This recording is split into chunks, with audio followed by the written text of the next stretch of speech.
And we're live. Well, I guess that means we're live. Let's go, everybody. We are Hey, everybody. Welcome. Thursday night, PM in the PM Pong and Mav in the PM. Welcome back, everybody. I hope you had a fantastic week. It's been a minute since I've been on this channel, since I did take last Friday off. Haven't really had a chance to talk to my brother Mav at all. So this is going to be a whole BS segment. Let's go, everybody. We got a lot to get into. Actually, we don't have a lot to get into this week. We've been nonstop news for God. I can't even remember the last week we had like this, where there isn't a whole lot of big stuff at all, unless you want to get into some really deep, dark rabbit holes and you want to discuss things that just really aren't gaming related overall and aren't fun. So we're not going to do that. So Mav and I have no idea what we're really going to talk about tonight, as always, but we don't have anything pressing per se outside of the leaked or supposedly leaked Spider-Man. Obviously, as you can see by the thumbnail, the Spider-Man multiplayer that was canceled. So that's going to be our big topic tonight, but we're going to jump into a bunch of whole little stuff. And we'll see where it takes us. Who knows? Could be an extra short show. Could wind up being a normal show with me and Mav. Because, again, that's the way we roll here. But I want to thank you all. Chat, everybody joining us live right now. If you are in there, and again, I don't even have it pulled up yet. So let me do that. But appreciate you all jumping in here with us. And again, week after week showing up and giving your support. We love you guys. Thank you for doing that. And if you're listening to us in the future, or if you're just lurking, hey, all love and respect to each and every single one of you for joining us. But let's get to my co-host, the CEO of the Fun Speculation Network. That's right. 50%, the bad 50%, or the less than great 50%, because Caitlin is obviously the better 50% of this whole channel, but the one and only Fun Speculation, aka Mav, who has a story to tell us. Not necessarily a good story, but he said that he did need to tell it to me for the first time on air. So we're gonna have story time with Mav right now. Mav, what's going on, brother? Oh, nothing much, man. So yeah, well, you were asking me about the thing that happened the other day, you know, and I was like, I'll just tell you exactly what happened on air because, like, it's a little bit of a story, I guess, right? I think you may have oversold it right here, just slightly. That's okay. You told me it was a big whole story that you needed to tell me on air. It's not like, it's not like an epic, but it's maybe you'll find it interesting. Okay. Right. So Monday night, we went to go get our food and stuff like we do, like for dinner. We went to Olive Garden and got takeout. We were gonna bring it home, and just in time to have dinner before FSP. That's the plans. Have the FSP on Monday, and as many of you guys saw, FSP was canceled Monday. And honestly, I could have done it still. I was just in a really bad mood. Because we went to Olive Garden, right? We left. Everything's good. We're about ready to leave. I stopped at a stop sign. This big truck comes and it turns left into the parking lot. And it was like a dually with like a big flatbed on it. Right? One of those big metal flatbeds, steel bed on it, right? It's wide truck. He's turning. I'm like, oh shit, this guy's really close. Well, he kept turning in, and then back of his trailer hit the back of our bumper on the left side of the car. And you're on mute, Pong. Which car were you driving? Our SUV. Okay. Yeah. I thought this was the new one, and I was like, no. Okay. It's like it's a 2020 car. Like it's It hit our bumper. Not a serious thing, but like enough to jolt us, and it hit the side of it, scraped against it. Well, I was like, what the fuck? Yeah. And the dude just keeps driving. And I'm like, oh my God. Right? He didn't even stop. Right? He didn't even stop. He just keeps driving. It seems like he's like trying to get away. He's like trying to haul ass. That's why I'm like watching, because I'm facing the other direction. So I got to quickly turn around. I'm trying to watch where he goes. Well, he goes the opposite side of the building into the parking lot, in this back corner of the parking lot, and backs in. I think he's trying to like hide you know. Of course. Anyway, Yeah. I saw him. I pull up to him, and I roll the window down. I'm like, "Hey, dude, you hit our car." Yeah. And this was his response. Yeah, and Jeez. Fuck. Yeah. Oh, I love Yeah. society these days. Let's go. he said- Yes. this dude said yes, and I'm like, well, you just kept going. He's like, yeah, do you want me to stop there and block traffic? I'm like, no, but you can say something at least and tell me where you're gonna go, and so we can park. I Right. don't have to like want to gas or try and chase you fucking down, dude. Right. And I was like, so we just need to like exchange information or whatever. And he's like, I don't have to give you shit. Oh. Yeah. And I'm like, okay, all right, this is how this fucking night's going. We just got our fucking takeouts in the back of the car. I'm trying to get home. We haven't shown a little bit, and I got to deal with this dickweed, right? Right. So then Kate immediately just starts calling the cops, right? Of course. Because this is gonna be a problem. So she's in the car, so she starts calling the police. Yep. And the guy's like, you know what? You calling the cops? It's fine. I'll be inside the restaurant. If they want anything from me, I'll be in there. And he just starts walking away. It's like I'm gonna go have dinner with my family. If you need anything, I'll be inside. I'm like, dude. Cool. And I'm like, you're leaving the scene of an accident right now. Right. And when I said that, he was like, okay. So he was like, well, you want my information or not? And I'm like, okay. He's like, so I got this. So he's like, give me your phone number. And he texted me this. He said, this insurance is expired, but trust me, it's still good. So he sent me like a picture of expired insurance. And I'm like, okay, well, can I at least see your ID? Like, I get that it's not a big accident. You're trying to have dinner with your family, whatever. Can I at least see your ID so I know you are who you say you are? Right. And he's like, no, I don't have to show you my ID. I'm like, okay, fuck. All right. Like, all right. Yep. So anyway, then he walks off and goes inside, and the cops get there, and like I just tell them everything that happened, and they went and checked, and they verified his insurance and stuff. So then I was good and just left. But I was so fucking pissed off. It's just like this kind of person, just like people, man, just fucking like be a normal human being. He's like, I get into fender benders all the time. You just take the insurance, you just go with it. I was like, how do I know it's legitimate? Like, you just fucking didn't want to. First off, you didn't even stop. Second off, you told me you don't have to give me shit. You'd act like you never cared about it. You know, like, it's like, this is like fucking like hell, dude. Anyway, it was crazy. I was in such a bad mood. I just didn't feel like doing the show. Understandable. Anyway. Yeah, understandable. Absolutely. That was the story. Jesus. Yeah, the cop said that if he wouldn't have sent me the actual text, like they could have arrested him. You know, but I just wanted to get the insurance stuff, man, because I don't want to have to pay for this dumbass that hit our car. No. Was there a lot of damage or? It's like bad. It's like it's like a scraped bumper. Scrape. Yeah.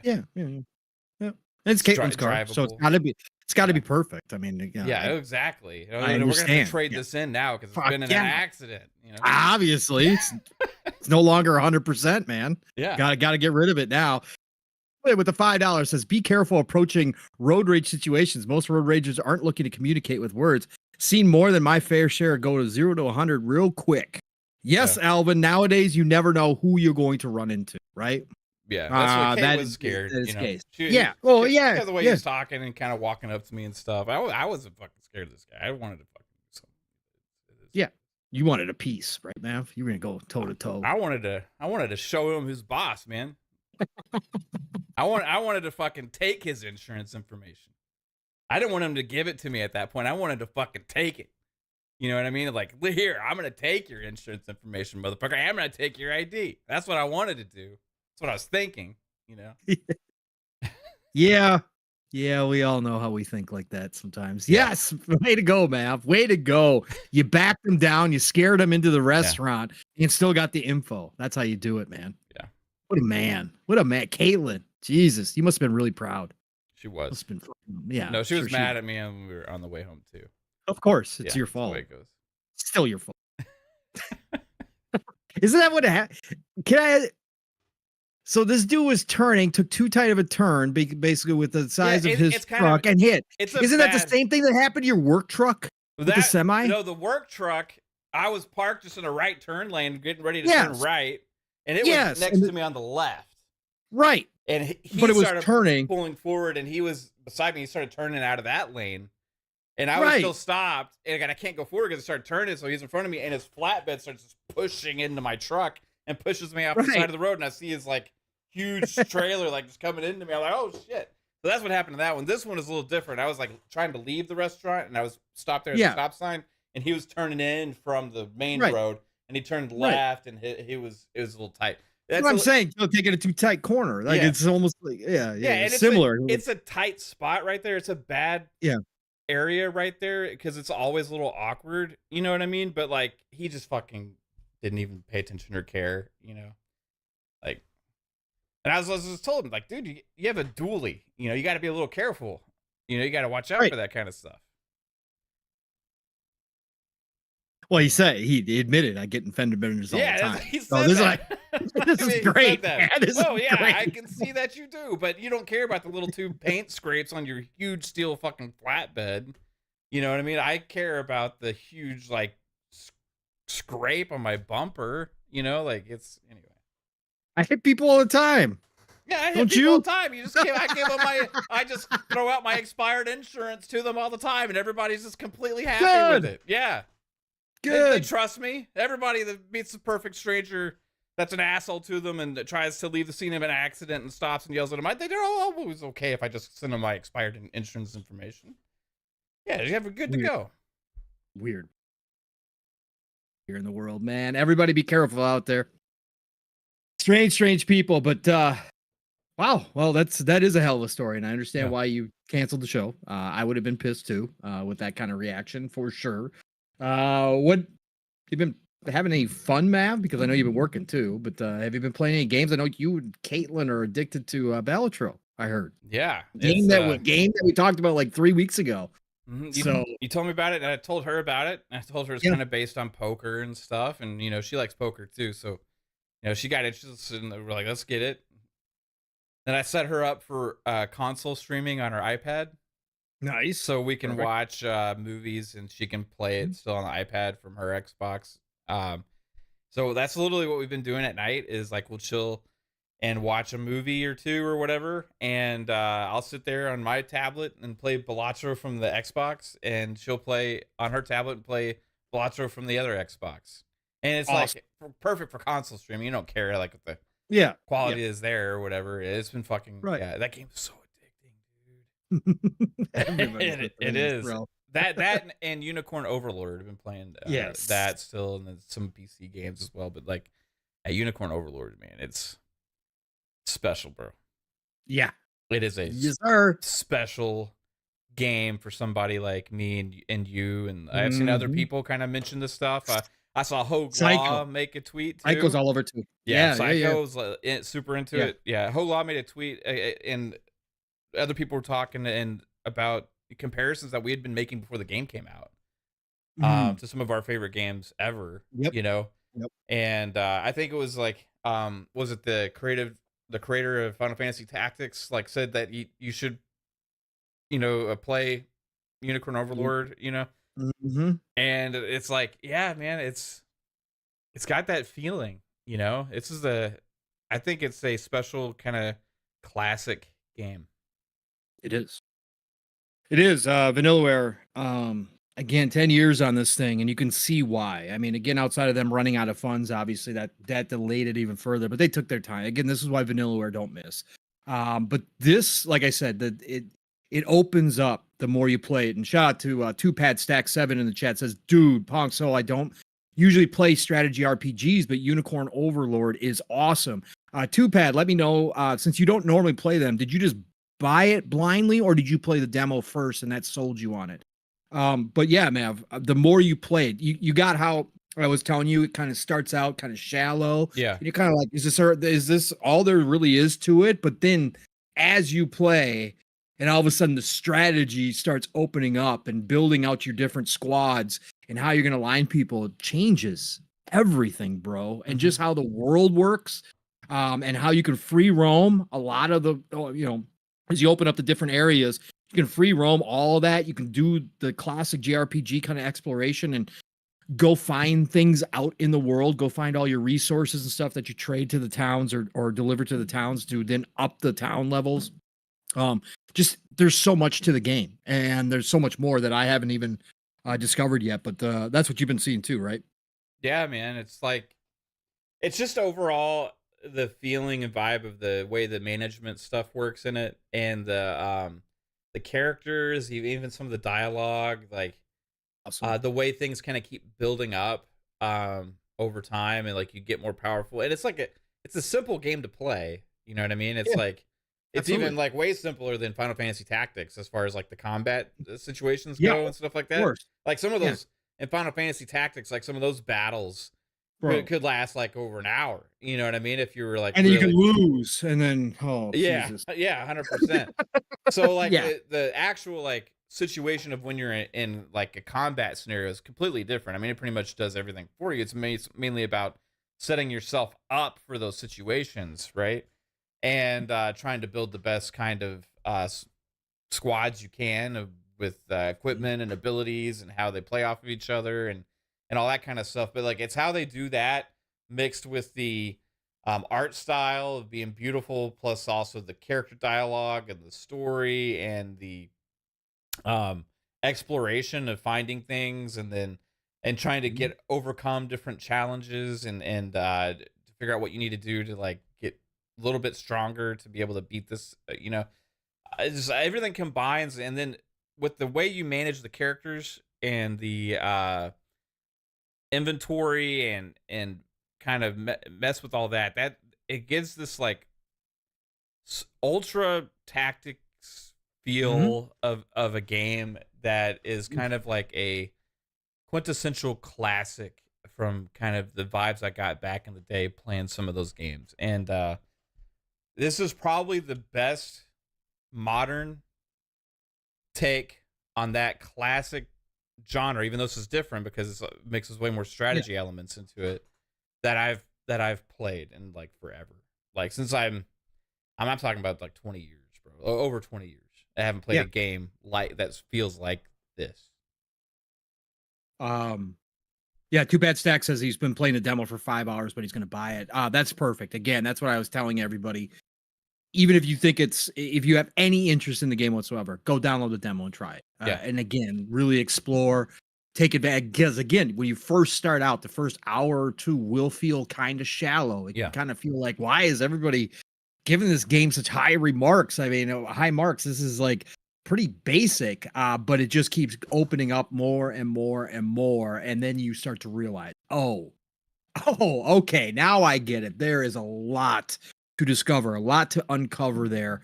And again, this game allows you to kind of go as deep as you want to. It doesn't, like Mav said, it's not overly over the top complex. You can certainly dive into it, especially if you start fooling around with the squads and the placement of your characters. I would say that this game gives you the opportunity to certainly level up your characters enough where you don't have to worry about that too much, unless, of course, you're playing on a higher difficulty level. But there's a lot that you can do if you want to get into it. But again, with the equipment and all that kind of stuff, it's absolutely it's just a phenomenal game.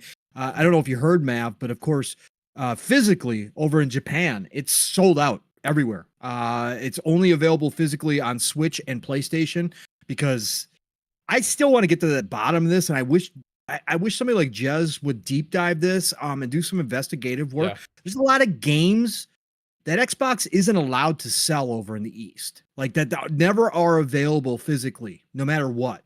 And there's like some weird like marketing agreements with a lot of these companies over in the East that doesn't allow Xbox to sell their games physically, and sometimes even digitally. Games that are available everywhere else sometimes do not get sold over there on Xbox. Very strange situation. But anyways, sold out everywhere. Atlas had to come out and say, we're making more copies. Thank you all for the support. But they sold like 100, like I think it was like nearly 80,000 physical copies the first week over in Japan. And that followed up with another surge, and that's when they ran out was this week. So big hit for Vanillaware, and I hope more and more people keep discovering this. Again, it not being on PC is kind of a shame. None of Vanillaware stuff is on PC. They've never been a PC company. I don't know what the philosophy is there, but man, this game would be doing massive numbers on PC. This would be the perfect game for PC as well. But I just want them to continue to have success. Oh my God, listen up. Attention, everybody. Fun speculation hype train started out at a Mach 2.0. That's right. We've been rolling along. I hope you've all got your seats, and I hope you all been buckled up. Get those 4-point harnesses down tight, because Dr. Dinglenut came on through. He came overhead with a surprise bomb run. That's right. We just added another car, and we are now up to Mach 2.5 because he came through with the easy 5 layup for y'all, showing you how it's all done. Thank you, Dr. Dinglenut. Choo-choo, motherfucker. Choo-choo. Appreciate that a lot. Thank you.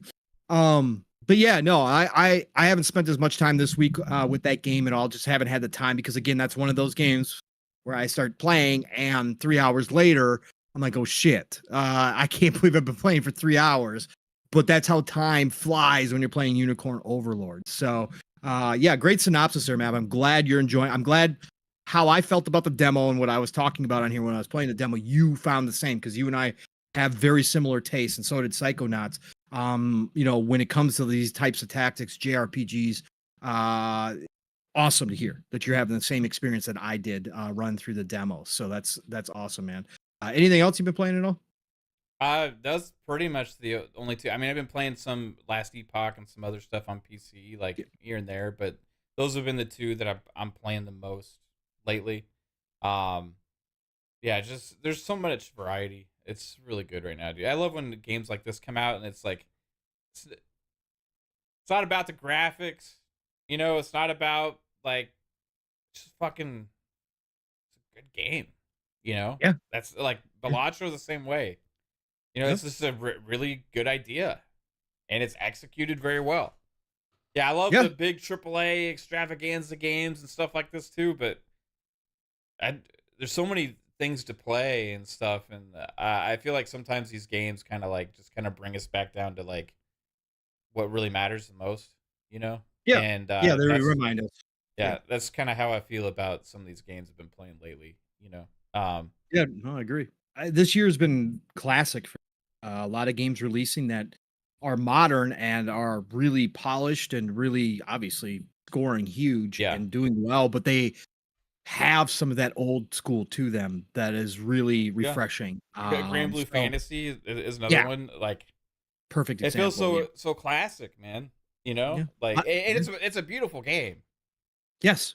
So is Unicorn Overlord, in my opinion, like based on the art and stuff of it, right? But like, you know, it's not going to win awards for like pushing the boundaries of graphics. You know what I mean? I'm like, we've reached such a great level for me this generation, graphic wise. Like, I'm not saying it's like things have pushed so far forward it's crazy or anything like that. It's just, you know, I've been okay with fidelity for a while now. I mean, last generation we had so many games that looked gorgeous that was like, holy shit, this looks fucking amazing. And still, even generation before that, we have some games that came out that just look insane to this day, you know. But I think that a lot of times the focus is on that too much, and how much they're gonna break the internet because like fucking graphics are just next level. You've never seen anything like this before, you know. And you know, it's like sometimes games just look great and it's fine, you know. Yeah, you don't always need it. So no, Nate Dogg, you're not alone. There's lots of people who don't enjoy JRPGs. That is not something that is universal. Fine. Yeah, no, I mean, again, JRPGs used to be niche. It used to be, you know, the opposite, or I should say that a lot of people used to dislike JRPGs. Anime and other things have certainly helped people discover JRPGs, obviously, and them going away from turn-based also opened up a new audience as well. But no, there's still plenty of people who can't get into that style, and I totally get it. That's why I always mention up front when there is a JRPG that, hey, if you're into classic JRPGs, you'll probably like this game. That's something I've been saying about Unicorn Overlord. because like Matt said, it is there's tons of modern day stuff and obviously quality of life and everything and the graphics and all that kind of stuff is different, but it does have that old school feel. So you got to be into that. Otherwise it might not appeal to you. Yeah. So that's why I was warning everybody. And there's something to say too. I feel like with certain genre, this happens like with any kind of thing, like genre specific stuff, like whether it be a movie or a kind of or music or a video game. Like sometimes I feel like I don't like this kind of thing because maybe you played one or two or three of those kind of things that you didn't like, right? But maybe you just didn't find the one that clicked. You know what I mean? Because I don't like every JRPG, you know? Right. And if I was relying on my opinion on Final Fantasy 15, you know, for my enjoyment of JRPGs, I'd say, well, JRPGs suck ass because I fucking hated it, you know? Or like other examples like that, right? And there's a lot of JRPGs I can't stand, but there's a lot of Western RPGs I don't like. There's a lot of action adventure games I don't like. There's a lot of games I just don't like, right? And there's a lot of like specific movies and different genres that you may not like. But somebody like, oh, I hate Westerns because maybe the Western that they watched just sucked ass for them. You know what I mean? Right. So I feel like sometimes we can close our mind off to certain things because we have a bad experience one time with that, right? When then maybe that one just wasn't for you. Or you could just hate it, and that's fine too. But it's fine. I mean, again, know who you are as a gamer and know who you aren't. Again, Steel and I preach that all the time, and it's very true. Again, that's why some people just, like you said, some people just aren't gonna, even try, which is fine. Again, you don't have to. For me, I kept trying Souls games because I really wanted to love Souls games, and I trying over and over again, going all the way back to Demon Souls on PS3, the first one I ever picked up like that, right? And again, a lot of we joke about this, but a lot of the Nintendo, NES games back in the day were basically Souls games because you died often and you had to start all over again, right? But I'm just saying, for the modern day Souls, what we think of Souls games nowadays, I've wanted to love them because I love the atmosphere. I love the dark fantasy world. Oh, the RPG elements of it. Yeah. There's so much about it.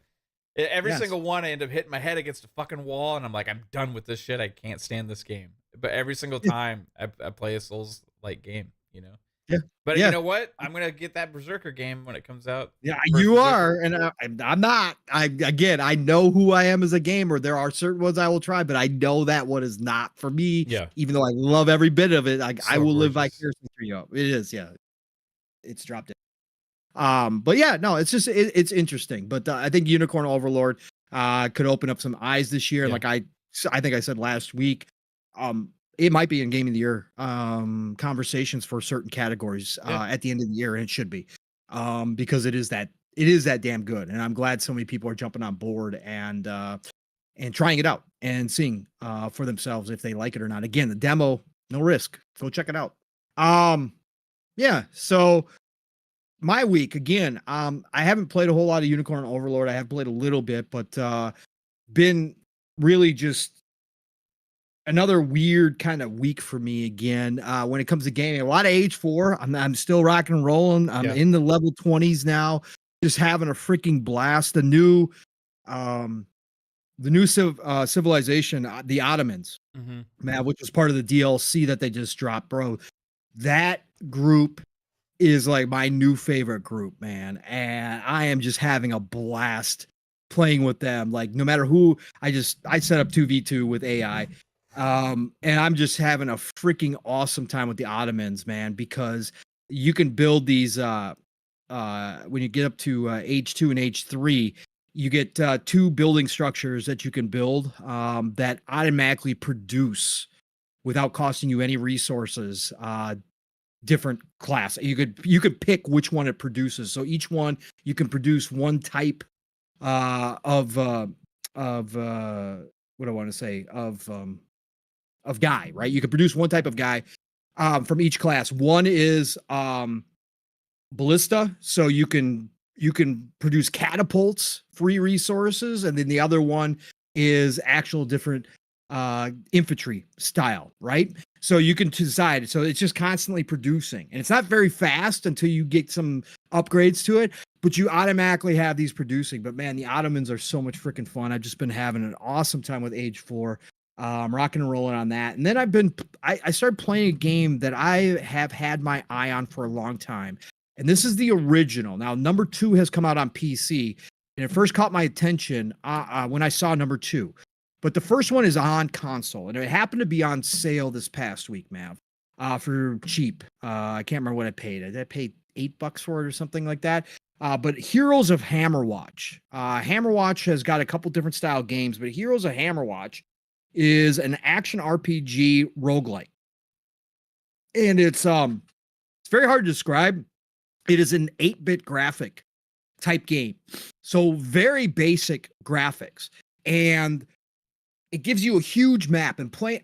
You could tell this game was made for PC first, right? For the smaller screen, you being up close.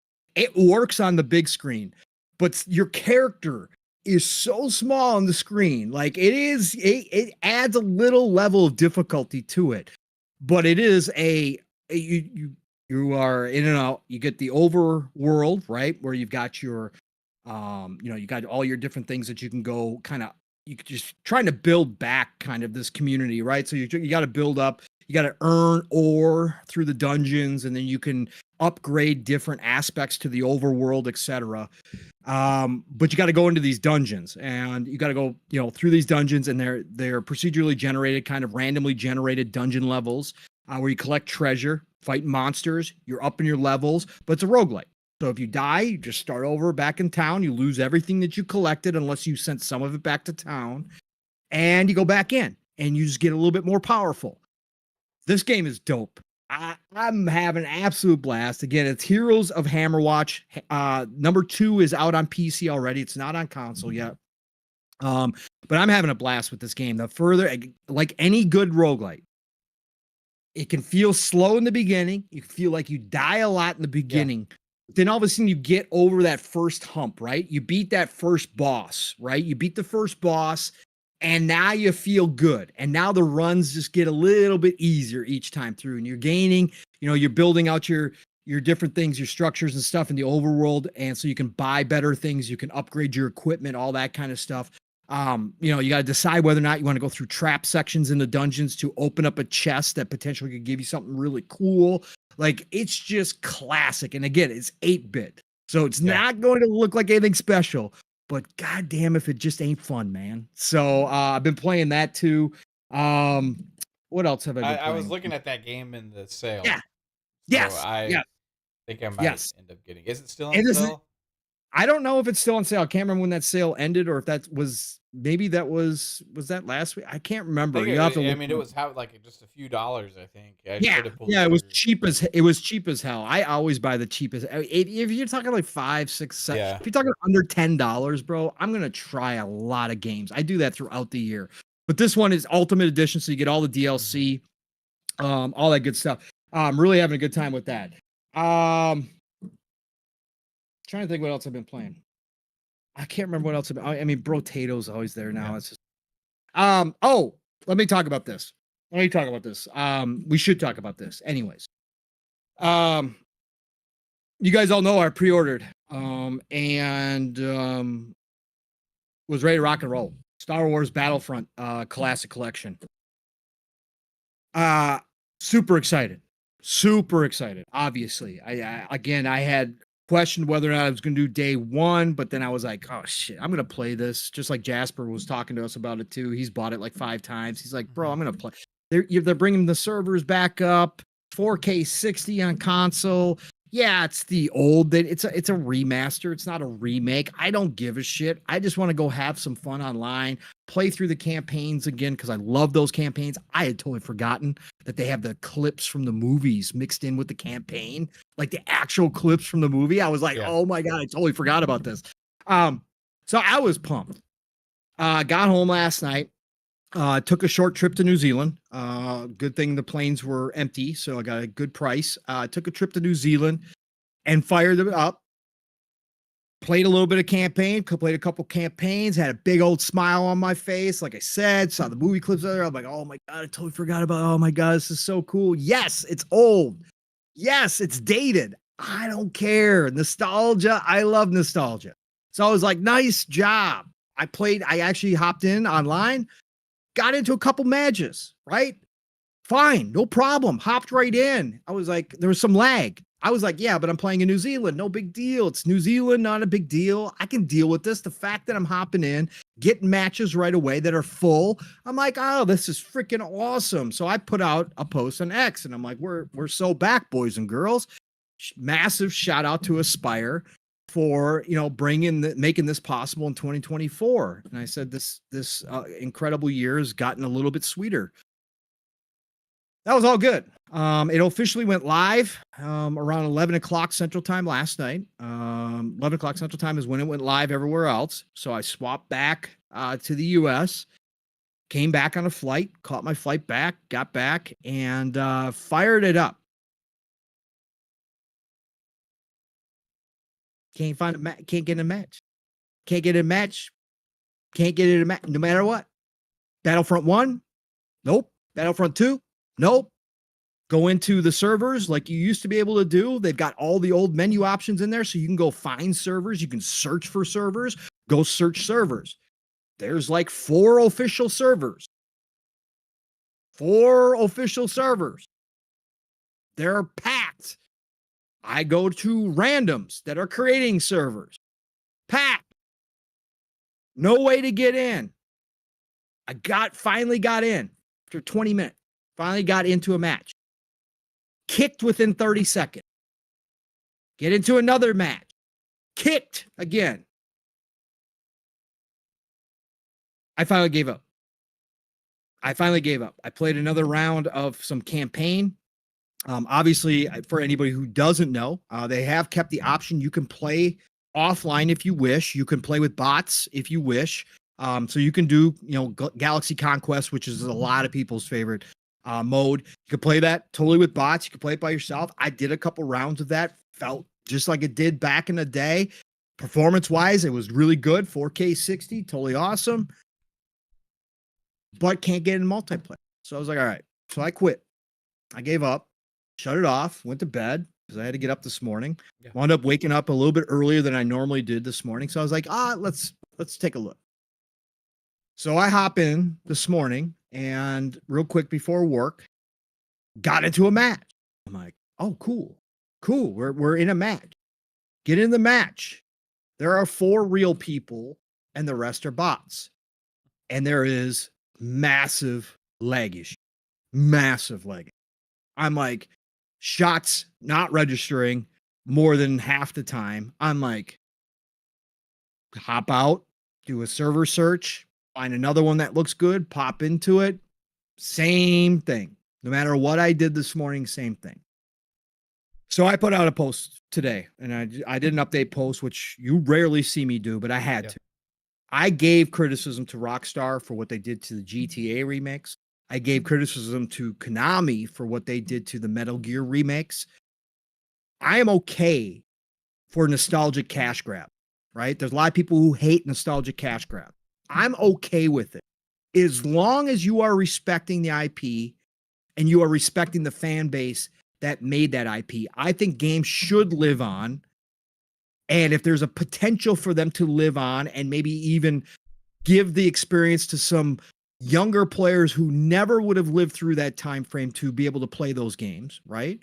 That I think that should happen, whether that's through emulation, whether that's through backwards compatibility, whether that's through remastering or remaking the games and bringing them forward, right? I haven't hopped into the new Tomb Raider remakes that they did for 1 through 3, but I've heard nothing but great things, seen nothing but great things for those. I will be eventually picking those up. I think that's freaking awesome that they took the time and did that right.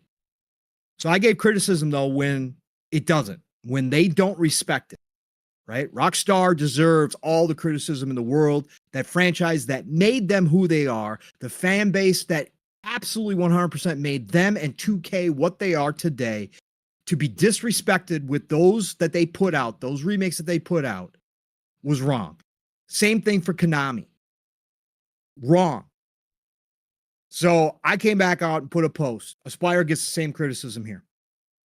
You all know in 2024, and I'm talking to Aspire, you all know in 2024, when you're going to put this game out, that the vast majority of gamers were going to be interested in getting back into the servers and playing multiplayer. That's where the Battlefronts 1 and 2 became instant classics. Yes, a lot of us loved the campaign. A lot of us had a lot of good times through there. But the vast majority of that was spent in multiplayer.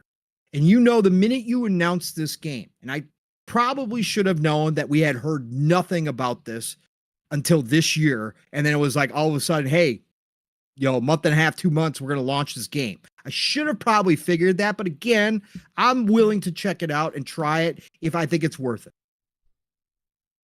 But you all knew that the multiplayer was going to be the spot.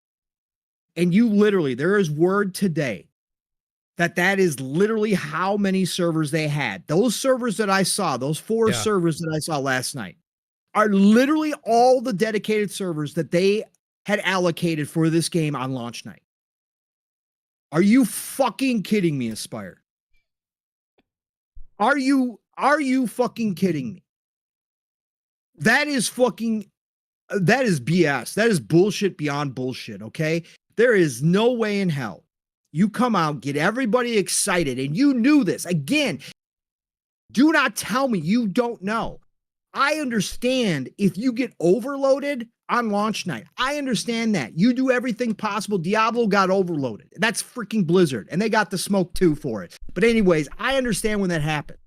But if you're going to throw up 4 servers, or let's say you even throw up 12 servers on a game that you damn well know is based around the multiplayer, that the fan base itself loves the multiplayer in 2024, that shows zero respect for the IP, and it shows zero respect for the gamers that made those classic. This is the ultimate cash grab because you didn't even do the bare minimum to try.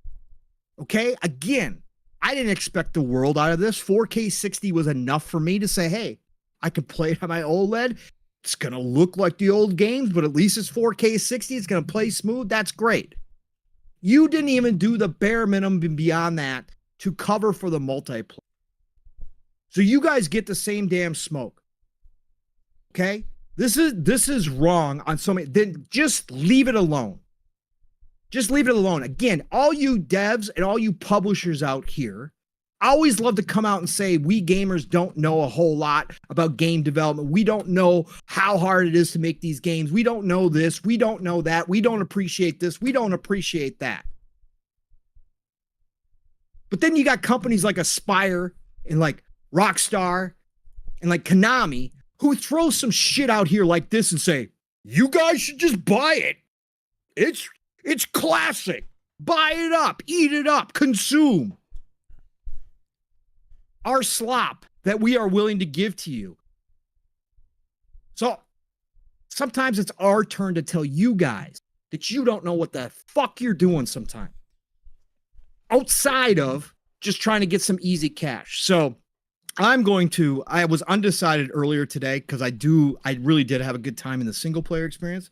I'm going to refund this game. And I saw a lot of people refunding the game today. I'm refunding this game. It's unacceptable in 2024 to come out with a mess like this on 2 games that are this old that you guys didn't have to do a whole lot because, again, they are just remasters.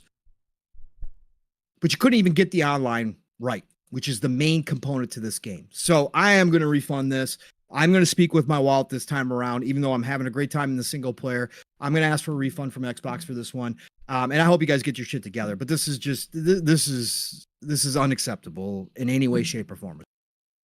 That's my rant tonight. That's what I've been playing this week. Matt, have you got any thoughts on any of that shit? Damn. Yeah, I've been kind of seeing that people are saying they're getting refunds and stuff. I didn't really see why, but like hearing it, yeah, it's ridiculous, bro. Like, like it reminds me of every time like a Battlefield game would release back in the day, and it's like before Battlefield 2042 servers actually worked at launch which was for me. I was happy about that, even though the rest of the Yeah. game had a lot of issues. But usually, like traditionally, at like Battlefield, I always would make fun of it because they were like, "Oh, or the response, the amount of people playing this game has been overwhelming, and like that we have to add servers and all that kind of stuff." Kind of like you're talking about, like they get overloaded, you know. But to like have only 4 dedicated servers like to this game, and that's kind of ridiculous. So a game built on multiplayer and stuff like that, they're like, I don't understand what they're even fucking thinking, you know. So anyway, yeah, anybody who wants to vote for their wallet with their wallet, get a refund. That's the one good thing. If you buy it on Xbox, it's a little bit easier to do so. Get your money back if you're not into it, you know. I'm sure it'll probably eventually be better, you know, maybe. But I'm sure they're working on them. Yeah, I can't speak to the quality of the game or anything like that because I haven't played it, you know. But it sounds like people just aren't happy right now. No, they're not happy with it, man, and they shouldn't be. Again, if it let's say something ridiculous happened, right? Let's say it was like Pal World and they got slammed with like 3 million sales, right? And they had no expectations that they were going to sell that. Well, right? It sounds like the reality. You know what I mean? That's what happened. Right. You know? Right. But that's, again, offering under the bare minimum. But they got it fixed pretty quickly too, and they didn't have those kind of issues. Yeah. No, they didn't have. They didn't have a lot of issues. I'm just, I'm just saying, like that. That kind of shit happens these days. Mm-hmm. But God damn it, Aspire knew better. And I'm sorry. Again, I should have known. There's a reason why they weren't promoting this right ahead of time. There's a reason why this was kind of a surprise out of the blue. Nobody knew that this was coming until this year. Like, and it just showed up. And Aspire's been known for this. Let's get this straight too. Aspire has messed up some Star Wars stuff. Okay. Again, Knights of the Old Republic. We don't know where that's at right now. Right. We don't know what exactly happened, but let's be real. Aspire has a messy track record from time to time. And I like Aspire. I went and pre-ordered this game, but I just can't accept it. I just can't accept this for, again, I will happily admit to my nostalgia. You guys know I do this. I will happily admit that nostalgia gives me rose-tinted glasses. I will happily admit that there's plenty of people who would look at these games and say, I can't play this shit. It's 2024.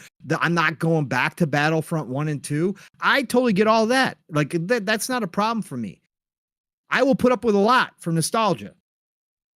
But again, zero respect for the IP and zero respect for the fan base that made these classics. They even gave you the opportunity to bring them back, in my opinion. And again, if you feel differently, that's cool. I'm just putting it out there that it's very rare that I put out a secondary update to my excitement on a game, but I had to. I had to. I was like, nah, this week we're not flying with this week. So, anyways, that's enough of that. This has been my gaming week. Let me see here. All right. Hold on, I just had here, Mav. We're gonna get into some stuff, and I'm gonna shout out the chat because we do have an amazing chat out here tonight as well. You know what, Mav? Take over for just a second. Go talk about something. I'll be right back. I don't know if I got the super chat earlier from Alvin. And maybe Pong did, but I don't know if we did. Alvin with the super chat earlier with $5 said, be careful approaching road rage situations. Most road ragers aren't looking to communicate with words. Seeing more than my share go 0 to 100 real quick. It's good advice. Very good advice. And I will make sure I keep that in mind before I approach somebody else who hits our car and drives off. Pong got it, but let's give it up for Alvin again. Yeah, Alvin! Yeah!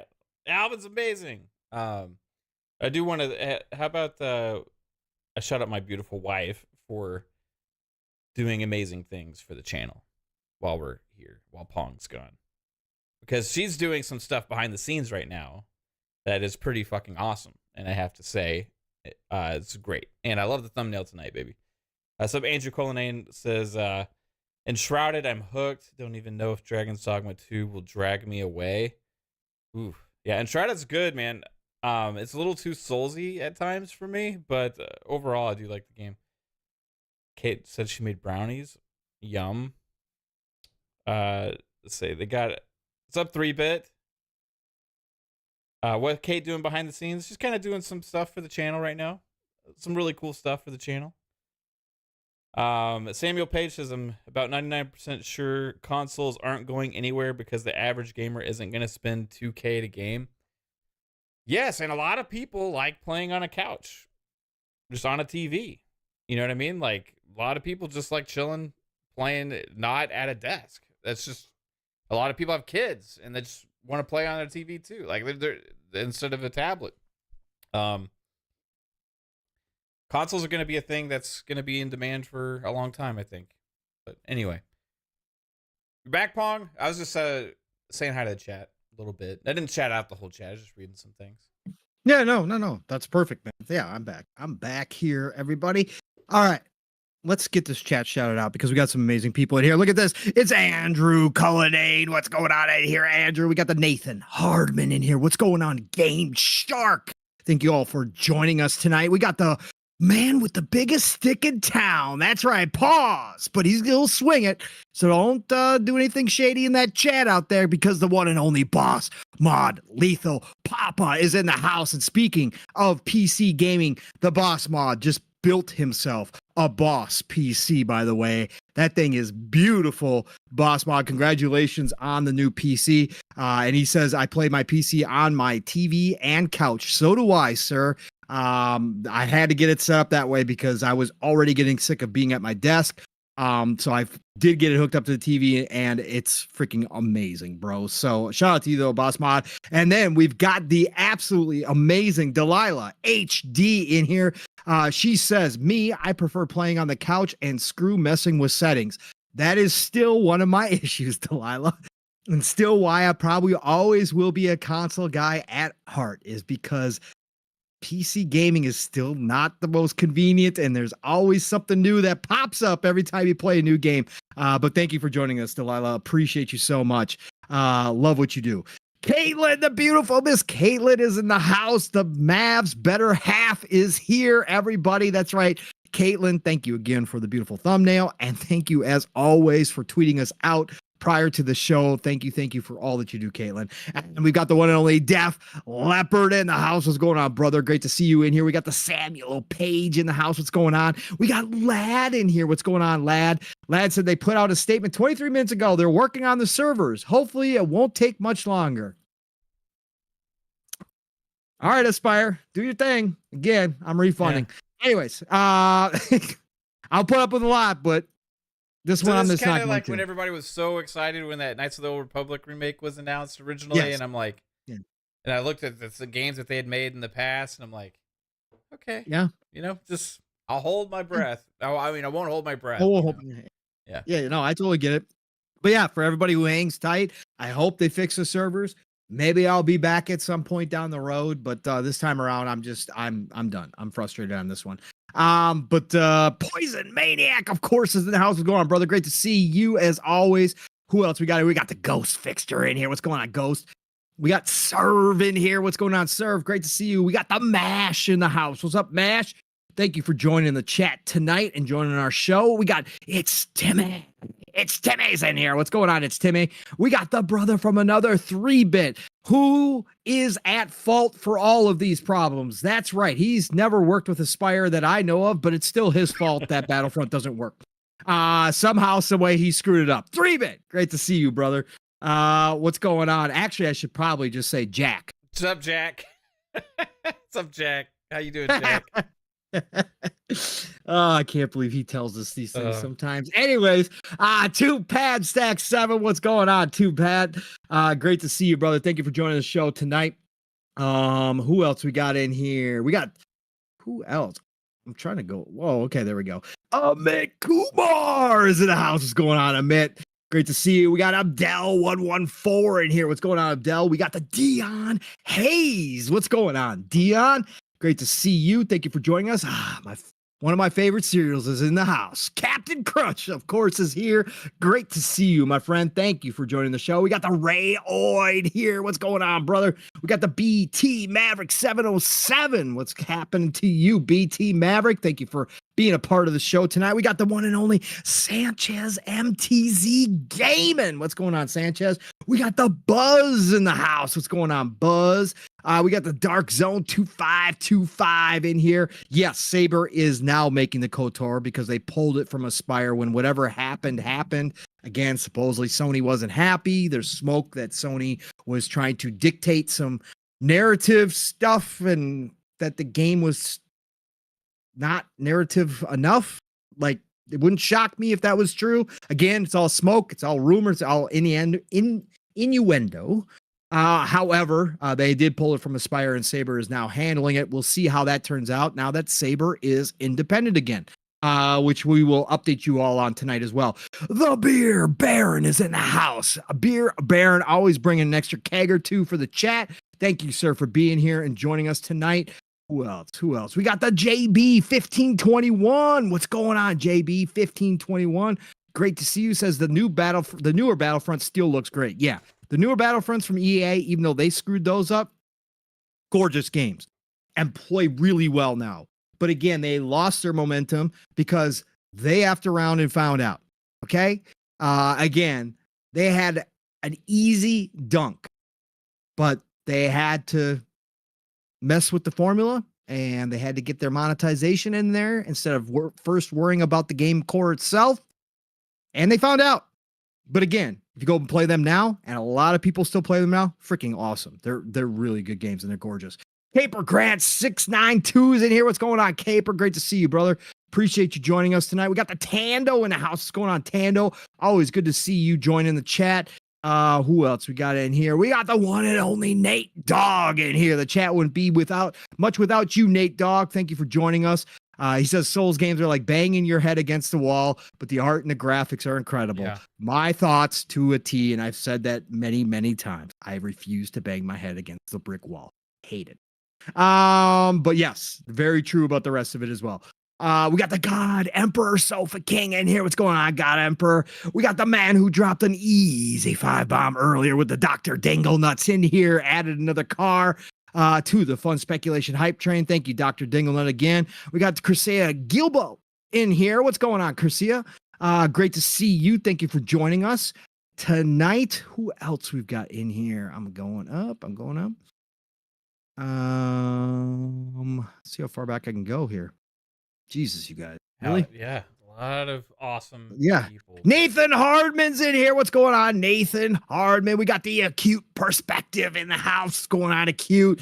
Thank you both for joining us. We got the Moggs E in here. What's going on, Moggs? We got the Brett Bingham in the house. What's going on, Brett?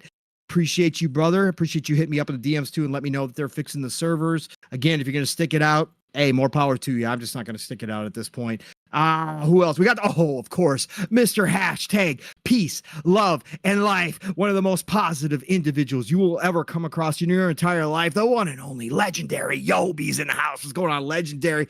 Thank you, brother, for being here. Always great to see you, my friend. We got Lone Cavalier in the house. What's going on, Lone Cavalier? We got the Island Gamer 1990. What's going on? Great to see you.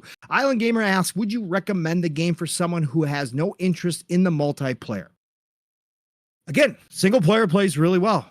Yes. I mean, again, if you think that playing through those two campaigns again, and again, you can play multiplayer modes with bots by yourself. And again, they got different difficulty levels. Those work flawlessly from what I played. I didn't come across any crashes or any bugs while I was playing the single player.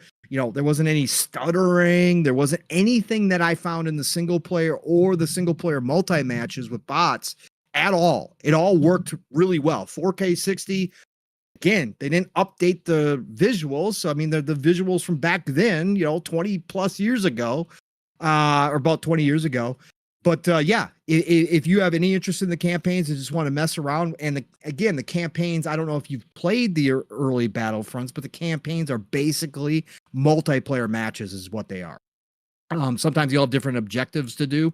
But they're really just multiplayer matches with bots, right? So, but yeah, if you have any interest in them and you think it's worth whatever it is, $35-$40, go pick it up. I didn't have any problems with it whatsoever. Ace Out Games is in the house. What's going on, Ace Out? I see you. We got the Masshole 1977. What's going on? Masshole asked me, Punk, so what's your opinion of your boy Kirk Cousins leaving? Well, Masshole, I don't do any sports anymore. They were a massive part of my life, almost as passionate about sports, basketball and football in particular, as I am about gaming for 40 years. So they were a big part of my life. But do I still pay attention?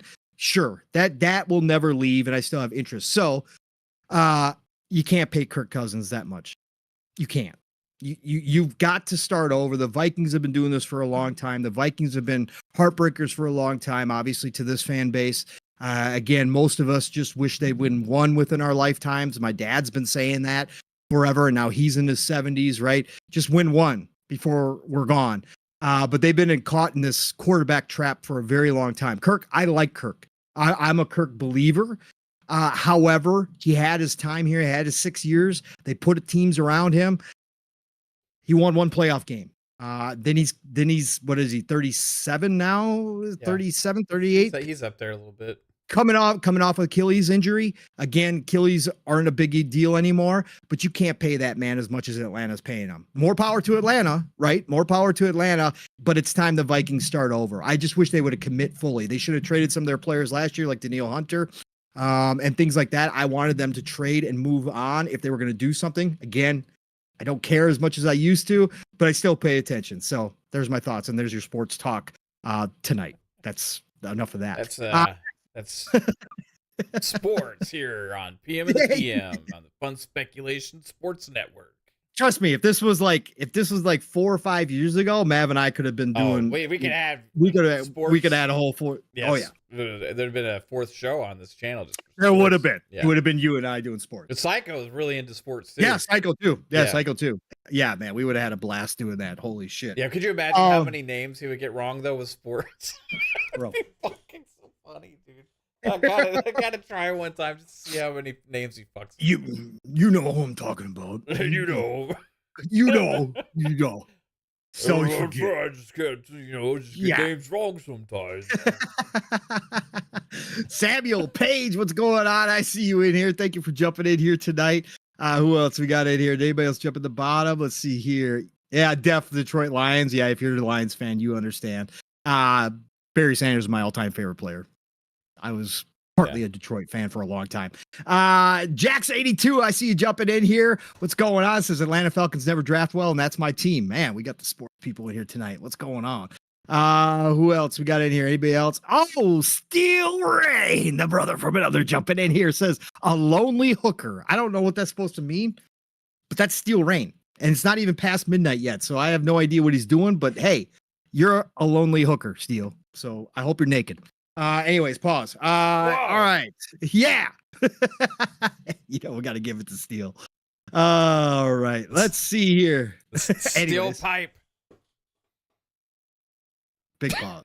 Big pause. Big pause. I don't know where you're going with that, but I don't. What? Don't go there, please. Huh? What? All right, Mav. Should we just we do this show? Let's just dive in. Let's just dive in. Let's go. Oh my God. Nate Dogg says, why aren't you into sports anymore? It took up too much of my time, Nate Dogg. I've gotten to the point in my life where video games are my, passion through and through. I started podcasting. I was huge into fantasy football, huge. Minimum of 3 teams a year. A couple of them big money teams, up to 5 per year. Just took up way too much of time and way too much energy. And I was just like, I'm not doing it anymore. And honestly, a lot of the sports have changed in the rules that I just don't agree with. And it's not the sport that I grew up with. Both basketball and football have changed a ton, and I don't enjoy them as much as I used to anymore. I still enjoy like the draft, and I still enjoy the analysts and the analytics and all that kind of stuff. Like, people used to call me Mel Kiper Jr. back in the day. They did. They literally did. Yeah. Yeah, because of draft. Because I used to order his book that he put out every single year, plus like 2 or 3 others. Like I'd get into the draft. Yeah. Like I love that stuff. I love seeing the young guys. I mean, that's my biggest thing. But just overall, I don't enjoy it as much as I used to. And I'd done enough. So I was like, I'm just done with it. Yeah. Don't quit. I hear you, man. Yeah. It's a lot, man. It's a lot, especially when you love it. It's a lot, man. But I still, again, I still peek and I still pay attention, just kind of around a little bit. So this is the guy who has every single one of Michael Jordan's comeback year on VCR tape still. I have every single game because they were on WGN back then. Yeah. And I taped every single one. So yeah. Yeah. I spent a lot of time. Anyways, let's get into some real video game topics here tonight, Mav. We don't have a whole lot, but let's just jump into the thumbnail. Because that's like the biggest talking point outside of the normal community bullshit out here. The biggest talking point this week was the leaked footage. 2, in fact, leaked trailers. Official trailers by all appearances. Again, we don't have any confirmation. Right? We won't have any confirmation, just like the rest of the Insomniac leaks. The Insomniac leaks are still giving to this day because there was so much data in there. Supposedly in this data, somebody found these 2 trailers, and these 2 trailers were for a Spider-Man multiplayer game that we had heard rumors of, that there was a lot of people clamoring for, Mav. But this is going to be a 5-player multiplayer game. And these trailers, as we were talking in the background, Mav, this game had to be close to being done. These trailers were like full release trailers. Like these were like completely edited, fully produced, ready to put on whatever screen, right, as advertising to introduce you to the multiplayer Spider-Man. Everything I saw is exactly what I expected. It's stuff that we had talked about that potentially with Spider-Man 2. We thought they should introduce at least a co-op mode. This game looked like that, except with up to 5 characters. You had all the hallmarks of a games as a service multiplayer here, Mav, with the ability, since you had all the different Spider-Mans, you even had Spider-Gwen and stuff in there, to sell customized outfits. You could have done so much with this game. This is one of those games as a service that obviously Jim Ryan was talking about, that they had in development. This is their biggest franchise, arguably their biggest franchise. Now, again, they don't necessarily own the full IP, but they control, and obviously it's exclusive. This is, if you're going to do a games as a service in 2024, and you want to guarantee yourself the most success and give yourself the most advantages to potentially have that success, using your biggest IP, which people have been clamoring for more of, and give us co-op, give us multiplayer, would be a great way to do it. And as you guys can see by the thumbnail, the question comes into play. This is something we've talked about before, but I think as we hear more about these cancellations, we just, again, last year it was announced that Deviant Games, a studio that Sony didn't acquire, but they had invested in heavily as a second party. And again, when I say second party, I've seen that conversation again this week too. Deviation, whatever, right? Deviation. Deviation. Yeah. What I said, deviate or deviation. Deviation. Okay, yeah, deviation. They had gone all in with Sony. They were a second party studio. They weren't first party, but they were supposed to come out with the Call of Duty killer, right? Because these were ex Call of Duty devs, ex Battlefield devs that were working on a multiplayer game for Sony. And we had heard that was canceled last year. And now we know Deviation has closed down. They laid off half their staff when the game was canceled last year, when the project was canceled. And then we came to find out last week or whatever it was that they are in fact closing down the entire studio. The only game that we know, there's a few games that we do know that currently Sony is working on, but out of the 10 to 12 that Jim Ryan was talking about, like 70% of those are now gone, right? So we got the Horizon game coming out, right? The multiplayer game that's supposedly still in the works. We did get a leak of that about a year and a half ago or so. It looked like Fortnite, Horizon Fortnite in a lot of ways. Okay, fine. Do you want to go that route? Go that route. But it didn't look like Horizon. It was definitely a more cartoony version of Horizon. We've obviously got the Jade Raymond game from Haven Studios, which is an acquired studio, first party. We've got their game, which is called Mav. Help me out here. My old brain's not working. What's Jade's game called? It's Fair Games. Fair Games. Thank you. And then we've got the other studio, Fire. Is it Fire Sprite? I can't remember which one's Or is that the one to Firewalk cancel? or Fire Or Sprite. Fire Sprite. Fire Sprite or Firewalk. One of the two. Fire Sprite. Yeah, Yeah, Fire I think it's Sprite, Fire. I think. Yeah, I think you're right. And what's the name of their game again? Concord. Thank you, Concord. So we've got those three. But the question here is Sony scared of multiplayer? With all the cancellations that we've now heard that they canceled the Twisted Metal game. Again, another game people have been clamoring to come back. And you can talk all day long, and Steele's talked about this. Yeah, but we don't know if they're, maybe they just weren't good. Maybe nostalgia is blinding some of you for some of these games. Well, there's a lot of different conversations you can have, but we know Factions 2 was almost done and it got canceled. We now think that by seeing these trailers that the Spider-Man multiplayer game was almost done or had to be close. It had to be in production for a while to have these types of trailers. You would think, again, don't know, but you would think. But Mav, one of the biggest IP, all the advantages in the world that you want trying to enter a space, like the two trailers looked fantastic. Something to build upon. Again, it doesn't have to be Fortnite day one. That's not how these games work. It's building out. Yeah. We see Helldivers 2 building out, right? That's how you maintain things. Palworld is building out. Sure, they had really, really incredible success up front, but we've seen other games that haven't had that success, but continue to build upon the little fan base, keep growing their fan base, and then all of a sudden have breakouts. We've seen this throughout the years. Again, this is not a new part of the industry. Games as a service is now a normal part of the industry. And there's example after example after example. And we know the risks. But man, for you, seeing these two trailers, like all I could think about was, man, Spider-Man multiplayer, you drop this into console and PC day one. People are going to go hog wild. Now, maybe it doesn't have the legs. Maybe this is the case. But Mav, when you look at this and you say, biggest IP, one of your best studios in Insomniac working on it, to me, it says they're not ready to support. They aren't ready to commit the resources it's going to take. And we know it takes to keep a games as a service game alive. Again, maybe they're making the right decision. Maybe they're backing out of the right games. We will never know at this point. Man, for you, Mav, seeing this Spider-Man game, seeing these trailers, what does it say to you about where Sony is with multiplayer? Were you excited from seeing these trailers? Would have this been something that you would have jumped into? And what do you think about what's going on over there and where they're at?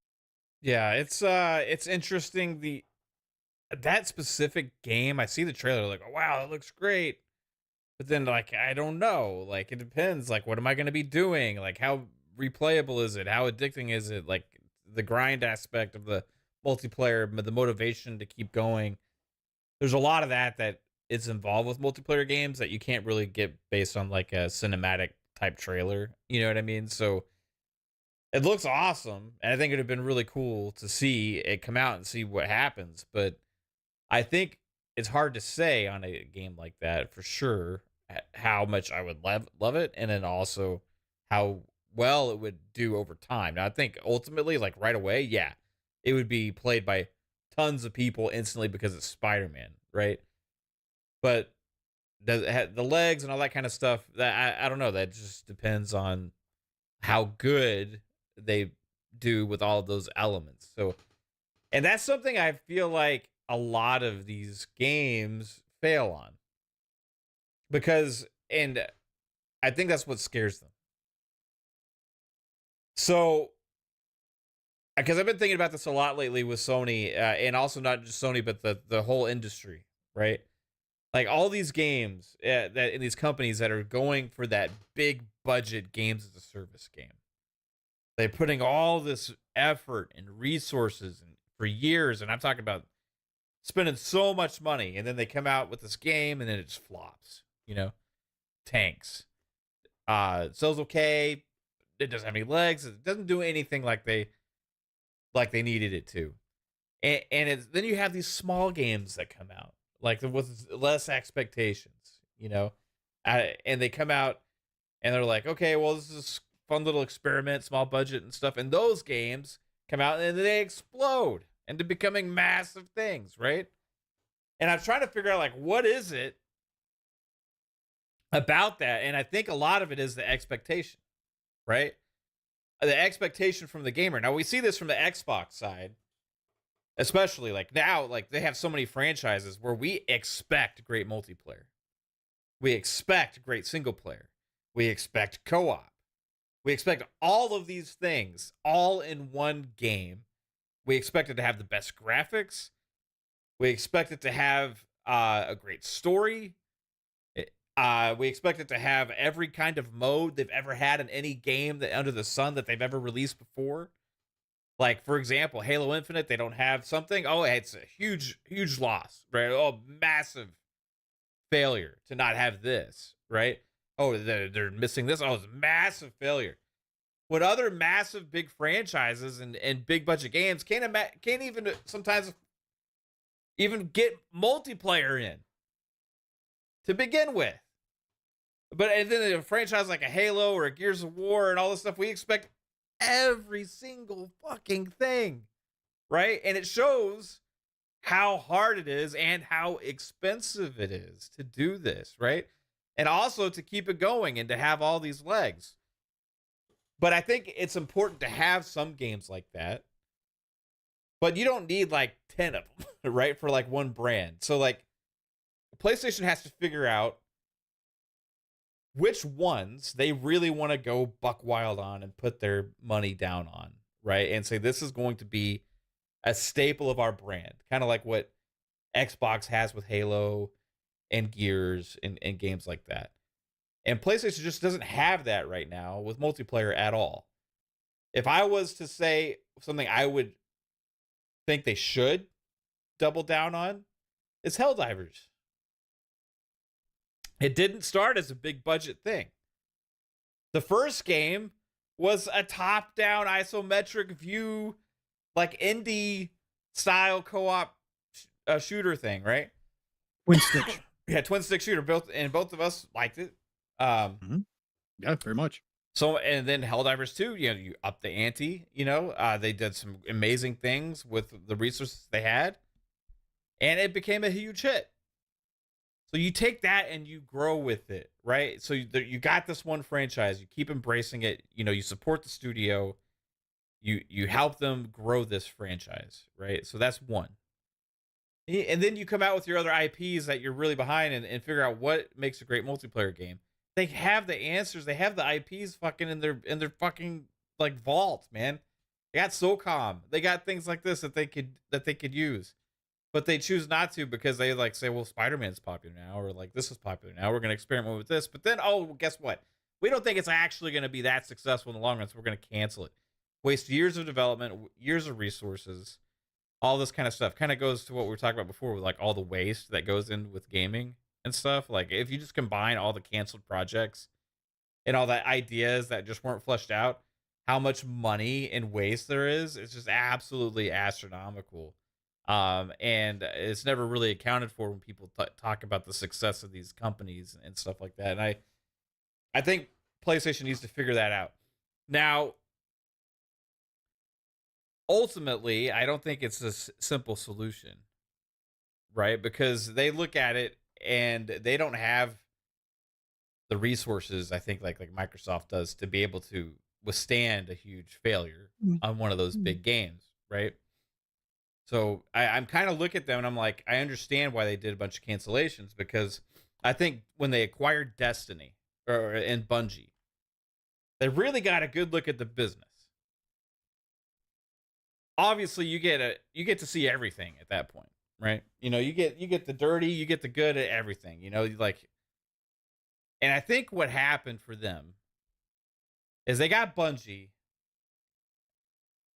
and knowing that Destiny is one of the most successful big budget games of service games ever. I mean, it's had a great long run over 10 years, great franchise, so popular, well loved and played. And yet their business is failing. So I think they got Bungie and they got Destiny and they took a look at this big budget games of service model and they're saying like, well, if one of the most successful games of service games, this is what happens. Why are we going into all these big budget games of service games? Because like, if this is the future, this is not what we want, right? Like this is a hellhole, a money pit, and we can't do this with all of our franchises. So I think for the best like thing for Sony is to keep investing in those games like Helldivers, bring back some franchises that do make sense for multiplayer. But you don't have to go big and crazy right away. You just fucking like make some good games and let them grow. Like so many of these companies, like they're all chasing that golden goose, man. They're all chasing that. They want to have that Fortnite. You know, they want to do what Epic did with Fortnite. But they forget Fortnite. They didn't have those expectations when they created Fortnite. Fortnite became what it is. I think the companies are missing the boat on just letting creativity run a little bit more free and having the studios that are passionate about some of these projects and let them expand from there. But they got to be creative, man. Like, yeah, Spider-Man could be a huge hit. I don't know. But also, you know, like maybe it'll be a big fat failure. We'll never know. You'll never know. And I guess that's my, again, I saw a lot of people, talking what a massive L this was for Sony, etc. If Sony doesn't have the intention of supporting these games and they're not confident in them, then it's not an L to cancel. Because even, they wouldn't be prepared to do what was necessary to make these games successful. Because again, it's not something you just jump into. Yeah. And I saw some people in the chat, Alvin and others, mention that maybe they did believe in it when Jim was in charge, but Hiroki Totoki himself doesn't believe in this stuff. And that some of these cancellations could be actually Hiroki coming in and saying, yeah, we're not doing this. We're not doing the 10 to 12. Now, Jim's point, and it's a point that I agreed with him. And if you guys can go back and watch all the shows when Jim first came out and talked about these 10 to 12 games coming out, games as a service, his point was, if you're going to do games as a service and you know the fail rate in this market of those types of games, you give yourself the best chance the more you put out there, right? Because he was only expecting 2 to hit out of that group, that 2 would become successful. And the thing that, for me though, Matt, the thing that I personally look at is that success, and you brought it up while you were speaking too, you can't overanalyze and expect to predict where the success is going to come in those types of games. 100%. Yeah. It doesn't work. Because sure, you could be right. Absolutely. Of course, you can make the correct call and say, hey, this game just isn't going to cut it. But we've seen time and time again now, games that people just dismissed come out and blow up. Again, nobody was talking about Helldivers 2 except for some of us who liked the original Helldivers, watched those trailers and said, hey, I kind of see what they're going for here. Like, this looks pretty damn cool. A lot of us were bringing up the Starship Troopers comments before everybody else was, but there wasn't a whole lot of hype behind Helldivers 2 at all. In fact, most of the PlayStation community out here, the single player guys who seemingly have no interest in Helldivers or any type of multiplayer at all, and just want Sony to continue to make their third person games, were bashing it. Yeah, that's true. But here they are. It's become a phenomenon, right? It's become a phenomenon. So it's very hard to, no matter how good you are at predicting things, no matter how much experience you have, some things just blow up. And you got to put them out there to see what they do. And my problem being is now that you're just canceling all this stuff. And if it was just one here and one there, I'd be like, okay, they're making decisions. But when you take something like Factions 2 that had been worked Yeah. on for 6 years from one of your best studios, and you wasted all that time and resources with them, and it's a game that people are clamoring for, man, that there's actual, again, advantages that a lot of games as a service games don't have. You've got those advantages built in as PlayStation with this IP. And you already have experience in that. And you're one of your best studios, according to a lot of people, Naughty Dog, have already had experience with Factions 1. This isn't brand new to them. Sure, they were making it bigger than anything they'd done before, but it still wasn't brand new. And you don't give that a go after all that time? And I think part of it, like, it's what I'm talking about, Pong, with, like, they just, like, because we heard there were comments, like, saying, like, oh, this is going to be bigger than our big single-player games and all this stuff. Like, right. They could have just fucking released the multiplayer to begin with the way it was and just grow it from there. You know, like, these games morph and evolve over time. Like, and, like, they're not just doing something. They're, like, trying to make the next big thing. You know what I mean? And it's like, oh, we're going to, like, Avengers. You know, like the Avengers game from Square. Like, hey, we're going to take the studio and we're going to do this big budget games as service game. It's going to be amazing. A huge IP. It's going to change gaming. You know, like, but yeah, this is okay. You know what I mean? Like, and like, it's like they're all going for like this home run games of service thing. It costs so much money and stuff. Just like, make a good fucking multiplayer game and let it grow. Like, but they've done, this is their MO too, though, Mav, right? This goes back to Killzone being the Call of Duty killer. They themselves are the Halo killer, excuse me. The Halo killer. They've always had this mindset, and maybe that's why they're successful in a lot of areas, because they've had this mindset that there is a certain level of quality they're going to put out. But again, this isn't them breaking new ground here with some type of new game that nobody's seen before, or there isn't 1,000 different examples of failures and successes and what it takes. And so to me, if Sony's ego is getting in the way here, and they're looking at this stuff and saying, well, this just doesn't live up to our single player experience. I don't know. We can't put this out there because it's going to tarnish our brand if this thing doesn't take off.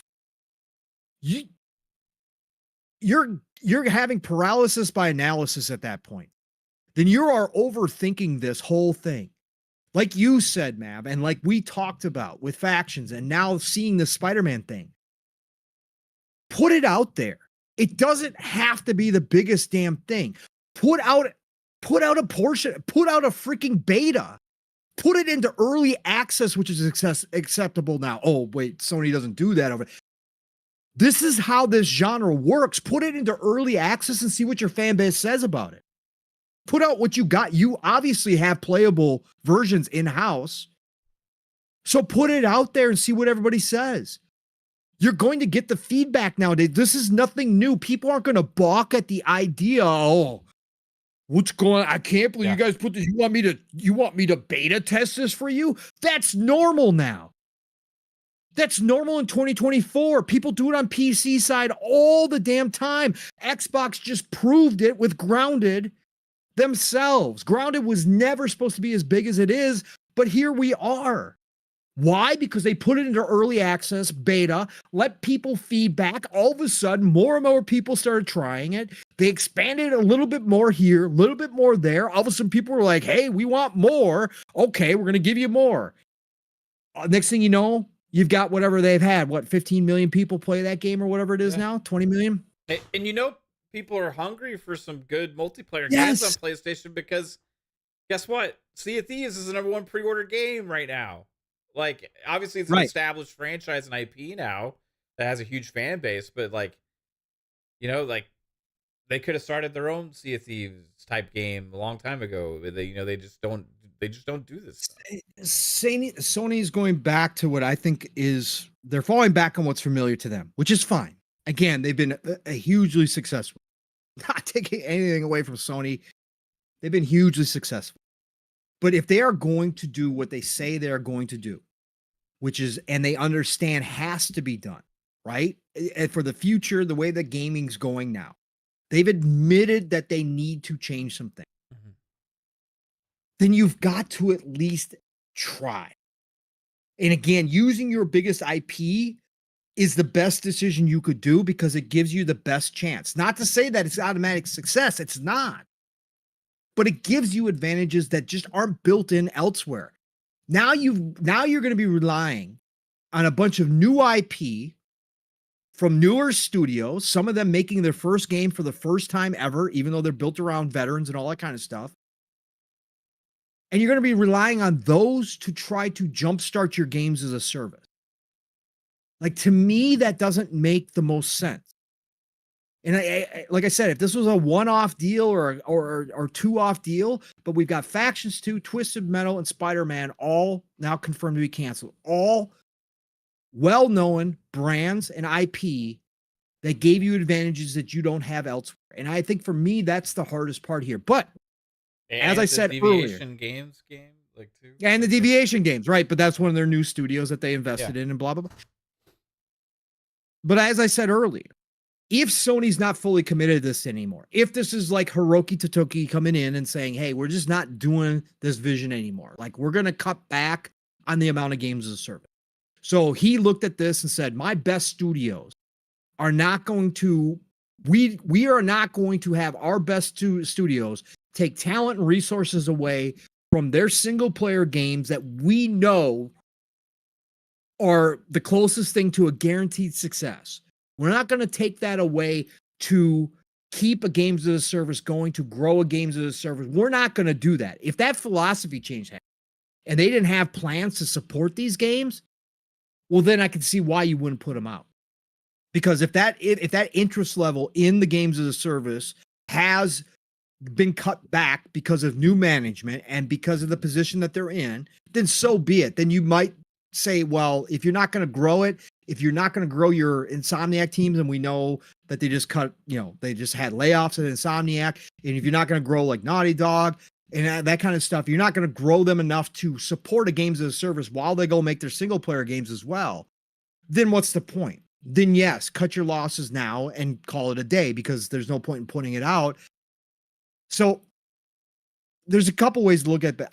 I want Sony, to get back to my original point, my mind's all over the place. Sorry, guys. But to get back to my original point, what I was starting to say here was they're falling back, I think, onto what they know how to do with their big studios, which is fine.